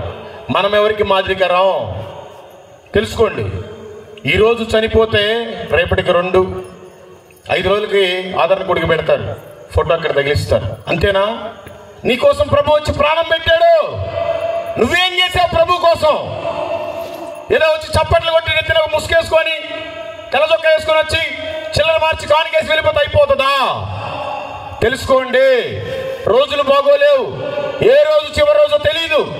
యేసు ప్రభు వారు ఒకసారి భూమి మీదకి వచ్చి ప్రాణం పెట్టి తిరిగి లేచి వెళ్ళిపోయారు. మీకు తెలుసుకండి. మళ్ళీ యేసు ప్రభు వారు రెండోసారి భూమి మీదకి రాబోతున్నారు. మీకు ఈ విషయం తెలుసా? యేసు ప్రభు రెండోసారి భూమి మీదకి రాబోతున్నారు అన్నోళ్ళంతా ఒకసారి చేతులు ఎత్తనండి. ఎత్తినోళ్ళు మొత్తం భ్రమలోనే ఉన్నారు. ఎత్తనోళ్ళకేమో తెలియక ఎత్తలేదు, ఎత్తినోళ్ళేమో బైబిల్ చదివి ఎత్తారు. బైబిల్ సరిగ్గా చదివి చావండి, ఏమనుకోబాకండి. యేసు ప్రభు వారు రెండోసారి భూమి మీదకి రాడు. ఆయన మధ్యాకాశంలోకి వస్తాడు. ఆయన బూర శబ్దం మనకు వినిపించాక పోతాడు. రెప్పపాటులో మహిమా శరీరం ధరించుకొని మనం వెళ్ళిపోవాలి. వెళ్ళిపోతే మంచిది, 7 సంవత్సరాల విందు. వెళ్ళిపోకపోతే శ్రమలు, 3.5 సంవత్సరాలు శ్రమలు, 3.5 సంవత్సరాలు మహాశ్రమలు. మన ఏటీఎం కార్డు మన దగ్గరే ఉంటుంది, తీసుకుంటే మన డబ్బులు మనకే రావు. మన రేషన్ కార్డు మనకే ఉంటుంది, ఇస్తే మనకి రేషన్ ఇవ్వరు. మన ఓటర్ ఐడి కార్డు మన దగ్గరే ఉంటుంది, మనం ఓటు వేయడానికి లేదు. అలాంటి శ్రమలు రాబోతున్నాయి. క్రైస్తవులను చాలా దారుణంగా హింసలు పెట్టబోతున్నారు. రాబోయే కాలంలో బైబిల్ కూడా బ్యాన్ చేస్తున్నారు. ఎక్కడ బయట వాక్యాలు రాసుకోవడం కుదరదు, ఎక్కడ సిలువలు పెట్టుకోవడం కుదరదు, ఎక్కడ సువార్త కూటాలు పెట్టుకోవడానికి కుదరదు. అలాంటి శ్రమలు రాబోతున్నాయి. ఆల్రెడీ మొన్ననే ప్రకటించాడు, వీలైనంత వరకు తొందరలో ఆదివారం సెలవు తీసేసి శుక్రవారాన్ని పెడతాడంట మోడీ. ఈ పాపిక్ష లోకం మనకెందుకు? వీలైనంత వరకు తొందరగా దేవుని వాక్యాన్ని పట్టుకొని మనం పరలోకానికి చేరాలి. చేరితే మంచిది, చేరకపోతే చాలా కష్టం. బైబిల్ గ్రంథం చెప్తుంది, 2 అన్నదమ్ములు ఉంటే ఒకరే వెళ్ళిపోతారంట, 2 భార్యాభర్తలు ఉంటే ఒకరే వెళ్ళిపోతారంట, 2 అక్క చెల్లెలు ఉంటే ఒకరే వెళ్ళిపోతారంట, 2 పిల్లలు ఉంటే ఒకరే వెళ్ళిపోతారంట. వెళ్ళిపోతే మంచిది. 7 సంవత్సరాల ప్రభుత్వ పాటు విందు. వెళ్ళిపోకపోతే ఇక్కడ శ్రమలు. ఏదైనా ఒక మ్యారేజ్ జరుగుతుందంటే మనం పత్రికలు తీసుకొని రిలేటివ్స్ ఇంటికి వెళ్ళిపోతాం. వెళ్ళి పత్రిక చెయ్య, మా అబ్బాయి మ్యారేజ్ ఉంది, మా అమ్మాయి మ్యారేజ్ ఉంది, రేపు పొద్దున మీరు రావాలి, ఈ వారంలో అది అని చెప్తాం. సరే అని ఇచ్చేసి మళ్ళీ కార్డు ఇచ్చేసి వస్తాం. లేదంటే లేట్ అయితే భోజనం పెడతారు, తినేసి వస్తాం. ఇంకా లేట్ అయితే మంచం వేస్తారు, పడుకొని వస్తాం. కానీ నువ్వు ఈ భూమి మీదకి వచ్చి ఎన్ని సంవత్సరాలు అయింది? నీకు దేవుని పెళ్లి విందుందని నీకు తెలియదా? ఆ విందుకు పిలవడానికే కదా దేవుడు ఇన్ని రోజులు బ్రతికించాడు. నువ్వెందుకు ఆ విందు గురించి ప్రకటించట్లేదు? ఎత్తబడ్డావా? ఓకే, 7 సంవత్సరాలు అయిపోయిన తర్వాత మళ్ళీ ప్రభు భూమి మీదకి వస్తాడు, సంఘాన్ని తీసుకొని వస్తాడు. అప్పుడు వస్తాడు భూమి మీదకి. 2వ రాకడలో 2 పర్యాయాలు. అప్పుడు బహిరంగంగా వస్తాడు. ఈ ఎత్తబడిన వాళ్ళంతా ఆయనతో పాటు వస్తారు. 1000 సంవత్సరాలు ప్రభు ఈ భూమిని పరిపాలించనై ఉన్నాడు. మీకు తెలుసా ఈ విషయం? ప్రభు 1000 సంవత్సరాలు ఈ భూమిని పరిపాలిస్తారన్న ఒకసారి చేతులు ఎత్తండి. కొంతమంది ఎత్తారు. నిజంగానే దేవుడు ఈ భూమి మీదకి వచ్చి 1000 సంవత్సరాలు పరిపాలిస్తాడు. మన రాజు, మన మంత్రి చంద్రబాబు నాయుడు, జగన్మోహన్ రెడ్డి, మోడీ కాదు. యేసు ప్రభువే మనకి రాజు, ఆయనే మనకి మంత్రి, ఆయనే మనకి అధికారి, ఆయనే మనకి ఆఫీసర్. ఆయన ఫస్ట్ వచ్చినప్పుడు నీ కోసం నా కోసం దరిద్రుడిగా వచ్చాడు ప్రాణం పెట్టడానికి. ఈసారి ఆయన రాజుగా రాబోతున్నాడు. మనకి ఏ అమరావతి, ఏ వైజాగ్, ఏ హైదరాబాద్, ఏ ఢిల్లీలో క్యాపిటల్ కాదు. మనకి యెరూషలేమే క్యాపిటల్. ఇప్పుడు మన క్యాపిటల్కి వెళ్ళాలంటే ఫ్లైట్ ఎక్కి వెళ్ళాలి. మనం రెండోసారి భూమి మీదకి దేవుడు సంఘాన్ని తీసుకొని వచ్చిన తర్వాత ఫ్లైట్లో మనం ఎక్కాల్సిన పని లేదు. ఏ పనున్నా యెరూషలేముకి ఆత్మలోనే పోయేసి వస్తారు. ఎవరైతే రెండో రాకడలో ఎత్తబడతారో వాళ్ళు మాత్రమే కిందకు వచ్చి ప్రభుతో పాటు పరిపాలిస్తారు. ఈ 1000 సంవత్సరాల్లో నీకు ఉండాలని లేదా? ఈ పాపిష్టి లోకం, ఈ పాపిష్టుల అధికారుల మధ్యలో ఎన్ని రోజులు బ్రతుకుతావు? స్వార్థం, నీతి న్యాయాలు లేవు, అన్యాయం, అక్రమాలు, న్యాయం జరగదు ఈ భూమి మీద. ఆయన వస్తేనే న్యాయం జరుగుతుంది. ఆయన పని మనం ఖచ్చితంగా చెయ్యాలి. చేయకపోతే దేవుడు వార్నింగ్ ఇస్తున్నాడు. మీరందరూ చదవండి. మత్తయి సువార్త 3వ అధ్యాయం 10వ వచనం. ఇప్పుడే గొడ్డలి చెట్ల వేరున ఉంచబడి ఉన్నది కనుక మంచి ఫలము ఫలించని ప్రతి చెట్టును నరకబడి అగ్నిలో వేయబడును. దేవుడు మొత్తడానికి రెడీగా ఉన్నాడు. నీకు చాలా అవకాశం ఇచ్చాడు. నీ జీవితానికి ఒక గొడ్డలు పెట్టున్నాడు. నీకు వేరు కింద నన్ను ఆల్రెడీ మొత్తాడు. నేను తెలుసుకున్నాను. అయ్యా నాకు ఈ లోకమే వద్దయ్యా, నాకేమీ వద్దు ప్రభు, నువ్వు ఉంటే చాలు, నీకోసం నేను ప్రకటిస్తా. నాకేం ఆస్తులు వద్దు, అంతస్తులు వద్దు, ₹1 కానుక కూడా వద్దు. మీరు కూడా దయచేసి దేవుడి పని చేయండి. లేదంటే గొడ్డలి పెట్టే ఉంది. మంచి ఫలము ఫలించాలి. మనము నమ్మి బాప్తిసం తీసుకోవడం అంటే ఓన్లీ ఫలమే. మంచి ఫలము అంటే అనేక మందికి సువార్తను చెప్పాలి. ప్రభు చెప్తాడు, ఈ లోకంలో నువ్వేం సంపాదించుకోవద్దు, పరలోకంలో నీ ధనాన్ని సంపాదించుకో. కొంచెం లేట్ అయిపోద్ది, ఏమనుకోబాకండి. ఇంకా రేపు మీరెవరో నేనెవరో ఏం తిట్టుకోబాకండి. మీకు వాస్తవం తెలియాలి, అందుకే కొంచెం లేట్ అవుతుంది, ఏమనుకోబాకండి. ఇంకొక 10-15 నిమిషాలు. డబ్బుతోటి ఈ లోకంలో ధనాన్ని సంపాదించుకుని ఏం చేస్తున్నారు? స్థలాలు కొనుక్కుంటున్నారు, బిల్డింగ్లు కట్టించుకుంటున్నారు. పరలోకంలో మనకి స్థలం ఉంది. ఈ విషయం మీకు తెలుసా? పరలోకంలో నాకు స్థలం ఉందన్న వాళ్ళు ఒకసారి చేతులు ఎత్తండి. చాలా తక్కువ మంది ఎత్తారు. నిజంగానే పరలోకంలో స్థలం ఉంది. యోహాను సువార్త 14వ అధ్యాయము 2, 3, 4 చదవండి. యేసు ప్రభు వారు ఈ భూమి మీద 33.5 సంవత్సరాలు నీలాగా నాలాగే బ్రతికాడు. రేపో ఎల్లుండో సిలువ అయిపోతున్నారు ఆయనకి. శిష్యులంతా అంటున్నారు, అయ్యా ప్రభువా, ఇన్ని రోజులు నీతో పాటు తిన్నాం, నీతో పాటు పడుకున్నాం, నీతో పాటు స్వార్థలో ఉన్నాం, మమ్మల్ని వదిలిపెట్టి నువ్వు వెళ్ళిపోతున్నావయ్యా, ఎక్కడికి వెళ్ళిపోతున్నావు ప్రభువా, నువ్వు కూడా ఉండొచ్చు కదా అని మాట్లాడుతున్నారు శిష్యులు అక్కడ. ఆయన అంటున్నాడు, నా తండ్రి ఇంట అనేక నివాసములు కలవు, లేని ఎడల మీతో చెప్పుదును అంటున్నాడు. నా తండ్రి ఇంట అనేక నివాసములు, స్థలాలు ఉన్నాయి, లేకపోతే నేను మీకు నిజమే చెప్తా, అబద్ధం చెప్పనని నిరూపించుకుంటున్నాడు. నేను వెళ్ళి మీ కొరకు స్థలాన్ని సిద్ధపరిచి మిమ్మల్ని తీసుకొని పోవడానికి నేను మరలా వస్తాను. నేను వెళుతున్న మార్గమునకు మీకు తెలుసు, నేను వెళుతున్న మార్గం మీకు తెలుసు అని చెప్పాడు ఆయన. ఈ లోపల నిన్ను వలె నీ పొరుగు వారిని ప్రేమించు, అగ్నిలో నుంచి కొందరు నేను అలాగే రక్షించు, సర్వలోకానికి వెళ్ళి సర్వ సృష్టికి సువార్తను ప్రకటించాలని చెప్పాడు ఆయన. ఆయన నిన్ను మోసం చేయలా. నువ్వు ఎంత పాపివైనా నీ కోసం ప్రాణం పెట్టాడు. మరి ఆయన నీ కోసం ప్రాణం పెట్టి వెళ్ళాడు కదా. ఆయన చెప్పాడు కదా, నేను మళ్ళీ వచ్చి మిమ్మల్ని తీసుకెళ్తానని. ఆయన కోసం మీలో ఎంతమంది పని చేస్తున్నారు? ఒకసారి చేతులు ఎత్తండి. ఒక్కరు పని చేయట్లా, ఒకరో ఇద్దరు. Praise god. మరి మిగతా వాళ్ళ పరిస్థితి ఏంటి? మీరు దేవుణ్ణి మోసం చేసినట్టే కదా. కొంతమంది అక్కలైతే నిద్రపోతున్నారు. ఇంకా మనం కూడా దేవుడి కోసం ఏదైనా పని చేయాలి. ఎప్పటి వరకు చేయాలి? యోహాను సువార్త 9వ అధ్యాయం 4వ వచనం. పగలున్నంత వరకు నన్ను పంపిన వాని క్రియలు మనం చేయుచుండవలెను, రాత్రి వచ్చుచున్నది, అప్పుడు ఎవ్వడను పని చేయలేడు. ఇప్పుడు అవకాశం ఉంది మన రాష్ట్రంలో సువార్త ప్రకటించడానికి. ఇప్పుడేం మనకేం యూపీలాగా అంత అన్యాయంగా అక్రమాలు లేవు, ఏం కేసులు లేవు. అక్కడైతే నువ్వు సువార్త ప్రకటిస్తే 7 సంవత్సరాలు జైలు శిక్ష, 10 లక్షలు జరిమానా. ఇక్కడ ఏమీ లేదు. ఇప్పుడు అవకాశం ఉంది. రాబోయే కాలంలో మనకు పెడుతున్నారు, రాత్రి అనే ఒక ఆజ్ఞ పెడుతున్నారు. ఆ చట్టం పెట్టి నాకు ఎవరు సువార్త ప్రకటించడానికి లేదు. అవకాశం ఉన్నంత వరకే మనం ప్రకటించాలి. పగలంతా ఆయన పని చేయాలి, పంపిన ఆయన పని. రాత్రి రాబోతుంది, అప్పుడు మనం ఎవరో సువార్త ప్రకటించలేము. అప్పుడు ఇంట్లో పడుకుని నిద్రపోవటమే. అందుకని దయచేసి మీరు ఆయన పని చేయండి. ఆయన పని చేయకపోయినా కనీసం పశ్చాత్తాపం కలిగి ఆయన దుఃఖ పెట్టకుండా మనం మారు మనసు కలిగి ఆయనకి సాక్షిగా బ్రతకాలి. అనేక మందికి మాదిరికరంగా ఉండాలి. మన సాక్ష్యమే వేరే వాళ్ళకి సువార్త, మన సాక్ష్యమే వేరే వాళ్ళకి మాదిరికరం. అదే లేకపోతే మనం క్రైస్తవులను చెప్పుకోవడం సిగ్గుచేటు. యెషయా గ్రంథము 55:6వ వచనం 7వ వచనం. యెహోవా మీకు దొరుకు కాలమందు ఆయనను వెతుకుడి, ఆయన సమీపంలో ఉండగా ఆయనను వేడుకొనుడి. భక్తిహీనులు తమ మార్గమును విడవవలెను, దుష్టులు తమ తలంపులను మానవలెను. వారు యెహోవా వైపు తిరిగిన ఎడల ఆయన వారి యందు జాలిపడును, వారు మన దేవుని వైపు తిరిగిన ఎడల ఆయన బహుగా క్షమించును.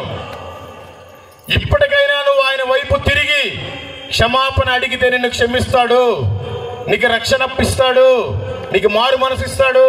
కానీ నువ్వు అడగాలి, నువ్వు ఆయన వైపు తిరగాలి. తిరిగితే మంచిది, చాలా సంతోషం. తిరగకపోతే భయంకరంగా ఉంటుంది. పరలోకం అయితే భూమి మీద ఉన్నంత విశాలమైన స్థలం అయితే లేదు.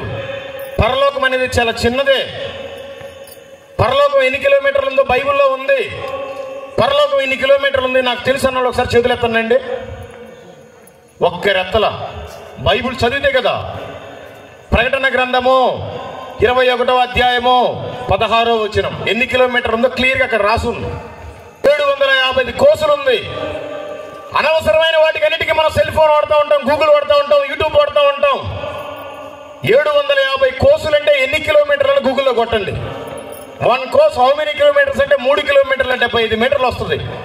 ఇంటూ 750 2306 కిలోమీటర్ల నుండి 2400 కిలోమీటర్లు మాత్రమే పరలోకం ఉంది. మరి 800 కోట్ల మంది జనాభా అక్కడ ఎట్లా పడతారు? 2400 కిలోమీటర్లు అంటే మనకి ఇప్పుడు ఇక్కడి నుంచి ఢిల్లీ అంత దూరమే ఉంది. మరి మన భారతదేశమే 6000 కిలోమీటర్లు ఉంది. మరి మన భారతదేశ జనాభానే 2400 కిలోమీటర్లు పట్టరు. భూమి మీద ఉండే జనాభా అంతా పరలోకంలో ఎలా పడతారు అంటే మీరు భ్రమలో ఉన్నట్టే. భక్తులు మాత్రమే పరలోకానికి వెళ్తారు, భక్తిహీనులు వెళ్ళరు. మీరంతా భక్తులా భక్తిహీనులా? నేను భక్తుల్ని భక్తురాలు అన్న ఒకసారి చేతులు ఎత్తండి.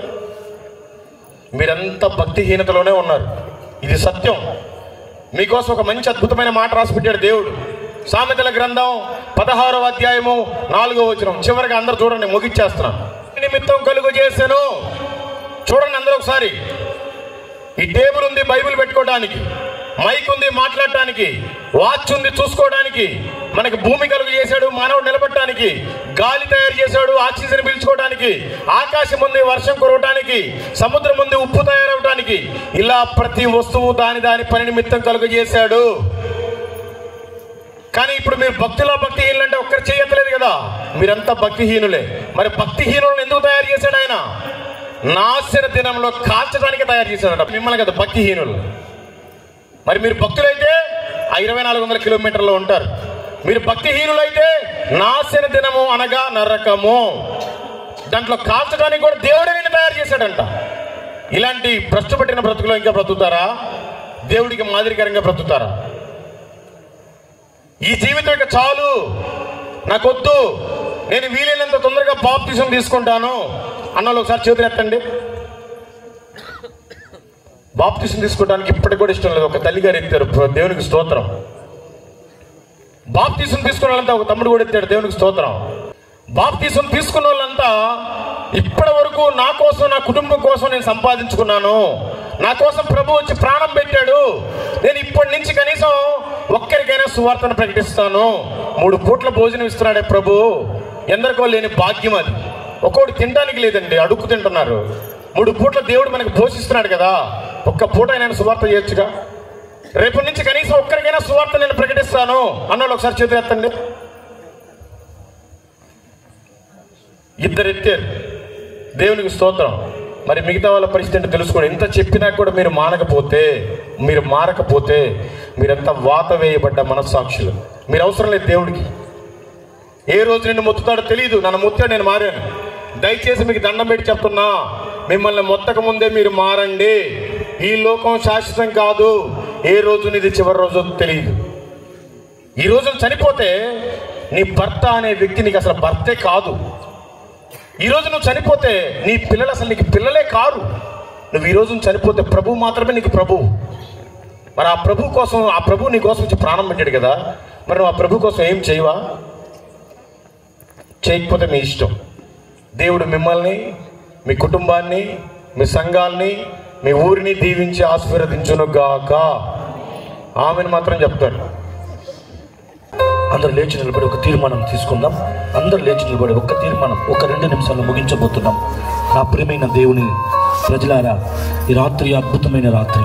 ఈ రాత్రి దేవుడు నన్ను దర్శించిన రాత్రి ఆకాశం వైపు చేతులెత్తి ఒక మంచి తీర్మానంలోకి రావాలి, ఒక మంచి తీర్మానంలోకి రావాలి. ఎంతకాలము నీవు నామకార్థపు జీవితాన్ని జీవిస్తావు? ఎంతకాలము యేసయ్య రక్షణ గురించి ప్రకటించలేక జీవిస్తావు? నేడే రక్షణ దినం. అందరు కళ్ళు మూసుకొని ప్రార్థన చేసుకుందాం, పశ్చాత్తాపడదాం. ఇంతవరకు దేవుని కోసం ఏమైనా చేసావా? ఏమైనా చేసిన డాకాలు నీ జీవితంలో ఉన్నాయా? ప్రభు నీ కోసం ఈ లోకానికి వచ్చాడు, ఆఖరి రక్త బొట్టు వరకు కార్చాడు. ఈ సత్యం నీకు తెలిసిన తర్వాత కూడా ఒక్కరినైనా యేసు ప్రభు దగ్గర తీసుకురాగలుగుతున్నావా? కనీసం నీవు నీ ఇంటి వారి రక్షణ పొంది ఉన్నారా? ఒక్కసారి రాత్రి కళ్ళు మూసుకొని ప్రార్థన చేయండి, కళ్ళు మూసుకొని తీర్మానం చేసుకోండి. ఇంకా రక్షణ పొందలేక నామకార్థపు అనుభవాల్లో ఎంతకాలం జీవిస్తావు? రక్షణ పొందలేక ఎంతకాలం నామకార్థపు అనుభవాలలో బ్రతుకుతావు? రేపు ఏమి సంభవించినో నీకు తెలియదు కదా. నేడే మిక్కిలి అనుకూల సమయం, నేడే రక్షణ దినం. ఎంత గొప్ప రక్షణ నిర్లక్ష్యం చేసి ఎలా తప్పించుకుంటామని దేవుని వాక్యం చెబుతా ఉంది. ఈ మాటలు విన్న తర్వాత నీవైనా సరే ఒక తీర్మానం కలిగి ప్రార్థన చేసుకో.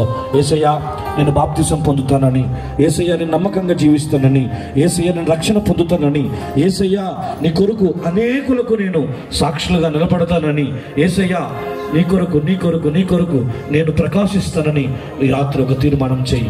అమ్మా, ఎన్నో మీటింగ్లకు వెళ్ళావు, అయ్యా ఎన్నో మీటింగ్లు చూసావు, కానీ నీలో పశ్చాత్తాపం ఉందా? కానీ నీలో మార్పు ఉందా? ఎంతకాలం మార్పు లేని జీవితం, ఎంతకాలం మారని లేని జీవితం, ఎంతకాలము దేవుని నామాన్ని అగౌరవపరుస్తావు? ఈ రాత్రి దేవుడు నీతో మాట్లాడి ఉన్నాడు, ఆయన వాక్కును పంపి నీతో మాట్లాడి ఉన్నాడు. ఒక మంచి తీర్మానం తీసుకో. ఆకాశం వైపు చేతులు దేవుడు చూస్తూ ఉన్నాడు, నీ తీర్మానాన్ని స్థిరపరచబోతూ ఉన్నాడు. యేసయ్యా, ఈ రోజు నుండి నా జీవితాన్ని సమర్పిస్తానని ఎవరైనా మీలో ప్రేరేపించబడితే నీ హస్తాన్ని కుడివైపున, నీ కుడి హస్తాన్ని ఆకాశం వైపు చాపండి. దేవుడు మిమ్మల్ని చూస్తున్నాడు. రక్షణ పొందలేదా? రక్షణ పొందుతాను యేసయ్యా. మారు మనసు లేదా? మారు మనసు పొందుతాను యేసయ్యా. రేపేమి సంభవించునో నాకు తెలియదు యేసయ్యా. మేము నిన్నటి వారమే నహినా నేడు వలే ఉన్నాము ప్రభువా. అంతలో కనబడి ఇంతలో మాయమై ఆవిరి వంటిది మా జీవితం యేసయ్యా. ఇదిగో నాతో మాట్లాడి ఉన్నావా ప్రభువా, ఇదిగో నీ కొరకు నేను ఏదో ఒకటి చేయాలి ప్రభువా అని తీర్మానం కలిగి ప్రార్థన చేసుకోండి. నీ కుడి హస్తాన్ని చాపండి. నువ్వు ఏ తీర్మానం తీసుకున్నావో నీ జీవితంలో అద్భుతము దేవుడు చేయబోతున్నాడు. నీ జీవితంలో నువ్వు చేసిన తీర్మానాన్ని బట్టి బలపరచబోతూ ఉన్నాడు. ఆశ్చర్యమైన కార్యాలు చేయబోతూ ఉన్నాడు. దేవుడు నిన్ను స్థిరపరచబోతూ ఉన్నాడు. సత్యము కలిగిన సంఘములు స్థిరపరచబోతూ ఉన్నాడు. తీర్మానం తీసుకో. పశ్చాత్తాపడు. ఏదో ఆశమాశగా వచ్చి టైం పాస్ చేసి వెళితే ఏమీ ఉపయోగం లేదు. ఈ రాత్రి నీలో ఒక మార్పు రావాలి. ఈ రాత్రి బలమైన తీర్మానం నీలో కలగాలి. యేసయ్యా, నా జీవితాన్ని మార్చండి యేసయ్యా, నా బ్రతుకుని మార్చండి యేసయ్యా. హల్లెలూయా. తీర్మానం కలిగి ప్రార్థన చేసుకోండి. ఈ తీర్మానాన్ని దేవుడు స్థిరపరచబోతున్నాడు. దైవ సేవకుని కొరకు ప్రార్థన చేయబోతున్నాను. ఈ రాత్రి మనతోనే ప్రభు మాట్లాడాడు, నాతోనే ప్రభు మాట్లాడాడు అన్నటువంటి ఒక ఆలోచన, ఒక తీర్మానము కలిగి, ఒక నిశ్చయిత కలిగి స్థలము నుంచి మనం వెళ్ళవలసిన వారమై ఉన్నాం. తన దాసుడును బూదిగంతముల వరకు పంపుతూ ఈ దినమున ఇదిగో మన మధ్యకు మనల్ని రేపటానికి, మనల్ని పురుకొల్పటానికి, మనలో ఒక రోషాన్ని నింపటానికి, ఒక నామకార్థమైనటువంటి వ్యక్తులుగా భక్తులుగా మిగిలిపోకుండా ఏమైనా ఇది మొదలుకొని ఇదిగో మన జీవితంలో ఒక్కరినైనా ప్రభు దగ్గరికి నడిపించడానికి, క్రీస్తు రక్తానికి ఒక సాక్షిగా మనం ఉండాలని ప్రభు మనతో మాట్లాడాడు. నోరు తెరిచి తీర్మానము చేసుకుని స్థలము నుంచి వెళ్ళటానికి మనమందరం కూడా బద్ధులమై ఉన్నాము. ఇంత తేటగా ప్రభు మనతో మాట్లాడుతూ వచ్చాడు. బహురోషము కలిగి ప్రభు కొరకు ఇదిగో సాక్షిగా ఉన్నటువంటి తన దాసుడును ప్రభు నిలబెట్టుకున్న ప్రతి మాటను బట్టి కూడా మనము సాక్షులుగా ఉండవలసిన వారమై ఉన్నాం. ప్రభు ఎదుట రేపటి దినమున మనము లెక్క అప్పగించవలసిన వారమై ఉన్నాం. దయచేసి మనము ప్రార్థన చేసుకుందాం. ప్రేమ కలిగిన మా తండ్రి, మహాపరిశుద్ధుడా, మహోన్నతుడైన మా దేవా, మీ ఘనమైన శ్రేష్టమైన నామమునకు నిండు వందనములు స్తోత్రములు చెల్లిస్తున్నాము నాయనా. అయ్యా ఇదిగో ప్రభునాయన, అయ్యా ఇదిగో మీ దాసులను ప్రభునాయన, అయ్యా ఇదిగో ఈ రాత్రి మా మధ్యలో నిలవబెట్టుకుని ప్రభు నాయన మాతో మీరు మాట్లాడినందుకు స్తోత్రాలు చెల్లిస్తున్నాము. ఆత్మదేవుడా, మర్మములు కాక ప్రభువా, జ్ఞానయుక్తమైన తీయని మాటలు కాక ప్రభు నాయన ఇదిగో నశించిపోతున్నటువంటి స్వజనుల కొరకు ప్రభువా, మా కళ్ళ ముందు ప్రభు నాయన ఇదిగో నరకమునకు చేరువవుతున్న జనుల కొరకు ప్రభువా, మేమెలాగున ప్రసవ వేదన పడాలో, వారు కొరకు ఎలాగున ప్రభు భారము తెచ్చుకోవాలో, వారు కొరకు మేము ఎలాగో ప్రయాసపడాలో ప్రభు నాయన ఈ రాత్రి మీరు మాతో మాట్లాడుతూ వచ్చారు నాయన. ఇదిగో ఎందరో భక్తులు ప్రభువా, అయ్యా ఎందరో ప్రభు నాయన మిషనరీలు ప్రభు నాయన త్యాగధనులైపోయారు ప్రభువా, మరణమును సహితము లెక్క చేయక ప్రభు నాయన అయ్యా తమ ప్రభు ప్రాణాలను సహితము ప్రభు నాయన తృణప్రాయముగా ఎంచి ప్రభు నాయన ఇదిగో ఇంతవరకు మా వరకు సువార్తను తీసుకుని రావటానికి ప్రభువా, అయ్యా ఇదిగో ప్రభు హద్దులైపోయారు ప్రభు నాయన. తండ్రి, మా వంతులో మేముగా, మా తరములో మేముగా ప్రభు నాయన, మా దినములలో మేముగా ప్రభు నాయన ఇదిగో ప్రభు మేము కూడా ప్రభు నాయన కరిగిపోవటానికి, ఖర్చు అయిపోవటానికి ప్రభువా, అయ్యా మమ్మల్ని వాడుకొనమని ప్రార్థిస్తున్నాము నాయన. ఆత్మదేవుడా, మీకు వందనములు, స్తోత్రాలు. నాలుగు గోళ్ల మధ్యన కేవలము స్తుతించేవారిగా, చాపట్లో కొట్టేవారిగా మిగిలిపోక ప్రభు నాయన అయ్యా నలుదిక్కులుగా మేము వెళ్ళదుము గాక, అయ్యా నలుదిక్కులుగా మేము వెళ్ళి సువార్థికులుగా ప్రభు నాయన అనేకులు నీ దగ్గరకు నడిపించుదుము గాక. తండ్రి, మీకు వందనాలయ్యా. అయ్యా ఇదిగో ప్రభు అగ్నిలో నుండి కొందరినైనా రక్షించువారుగా అయ్యా మేము ఉండుటకు కృపనిమని ప్రార్థిస్తున్నాము. సహాయముని చేయండి. నీవు చిందించిన రక్తానికి ప్రభు నాయన మేము సాక్షులమైపోటుకు సహాయమని చేయమని ప్రార్థిస్తున్నాము.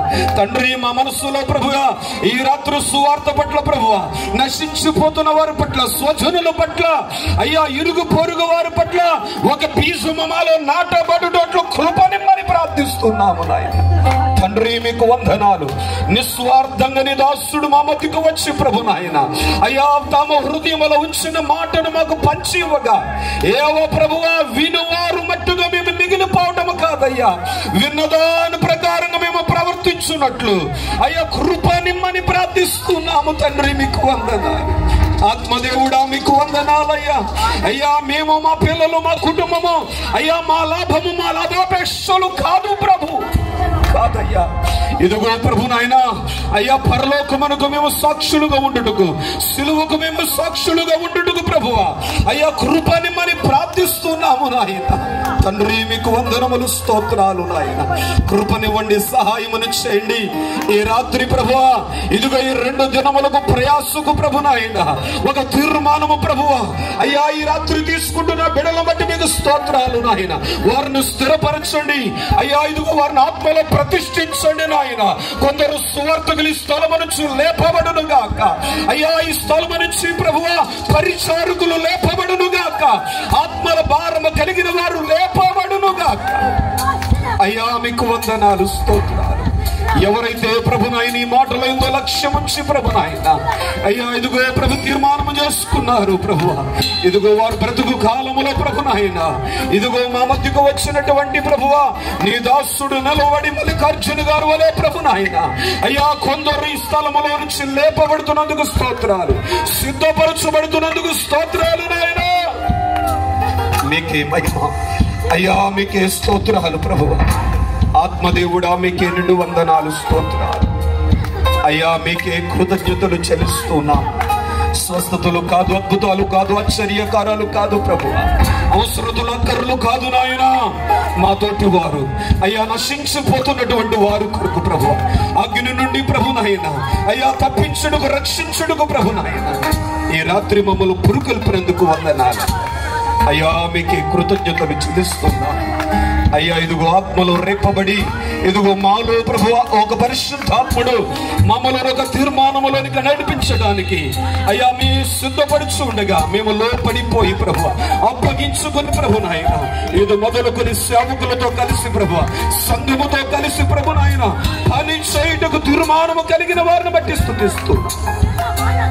మీకు వందనాలు, స్తోత్రాలు నాయన.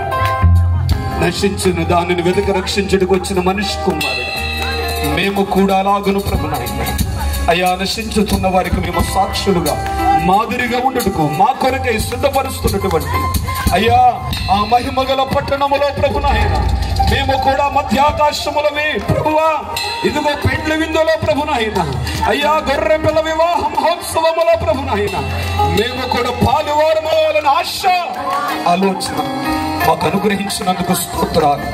మరి విశేషముగా ప్రభునాయన ఇదిగో ఈ మౌళపర ప్రాంతాన్ని ప్రజలను మీరు ప్రేమించి ఈ 2 దినాలు ప్రభునాయన అయ్యా నీవిచ్చిన ప్రతి మాటను బట్టి మీకు స్తోత్రాలు. నీ వాక్కు వెల్లడైన తోడను వెలుగు కలుగును అయ్యా, అది తెలివి లేని వారికి జ్ఞానము లేని వారికి జ్ఞానము కలిగించునన్నావు ఆయన తండ్రి.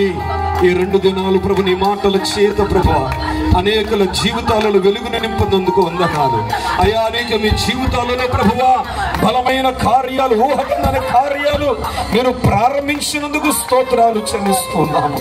నీ మాటలు ఎందు లక్ష్యమిచ్చిన వారి జీవితాలలో నెమ్మది సమాధానం మీరు అనుగ్రహించినందుకు వందనాలు ప్రభువా. మరొకసారి మనుషుల వైపు చూడకుండా, బంధువుల వైపు చూడకుండా, ఇరుగు పొరుగు వారి వైపు చూడకుండా, తమ వైపే తాము చూసుకొనకుండా ప్రభునాయన విశ్వాసమునకు కర్త అయిన క్రీస్తు వైపు చూచువారుగా, నీ దగ్గరకు పరుగులు తీయవారుగా తండ్రి మీరే వారిని చేయి పట్టి ఈల కొట్టి పిలవమని ప్రార్థిస్తున్నాము నాయన.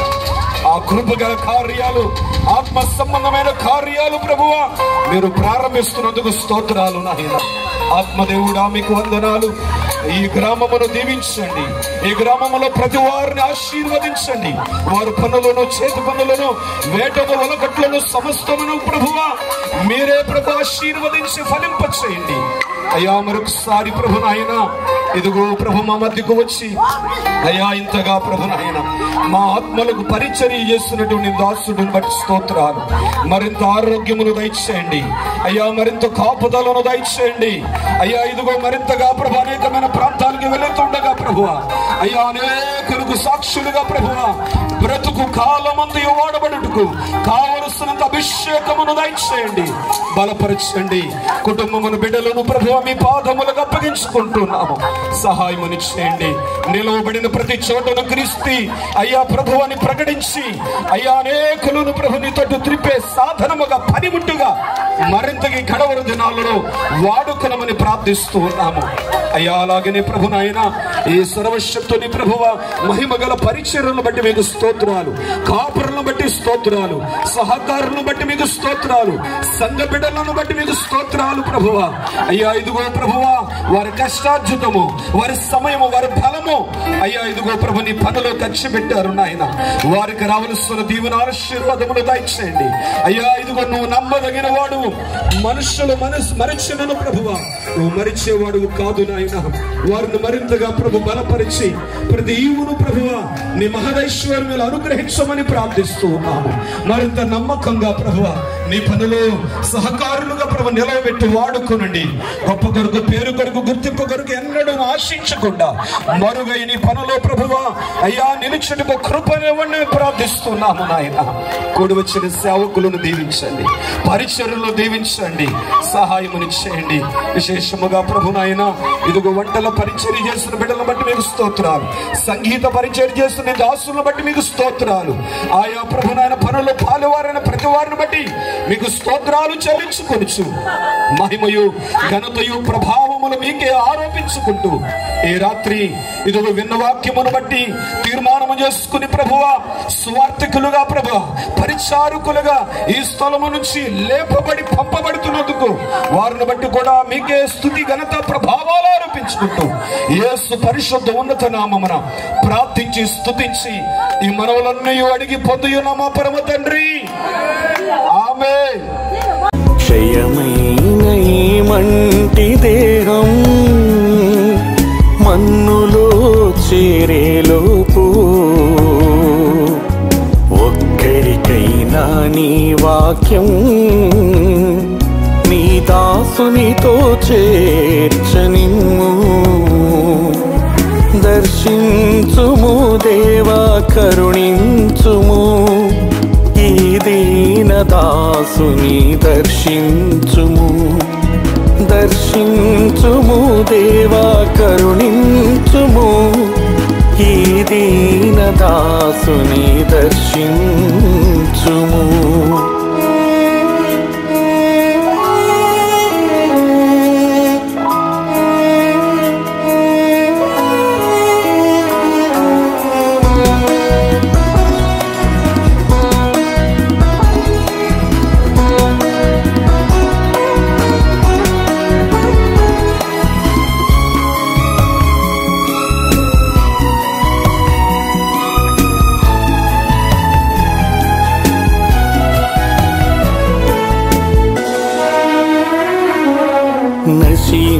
నశించిపోతున్న ఆత్మల పట్ల భారము దయచేయుమయ్యా.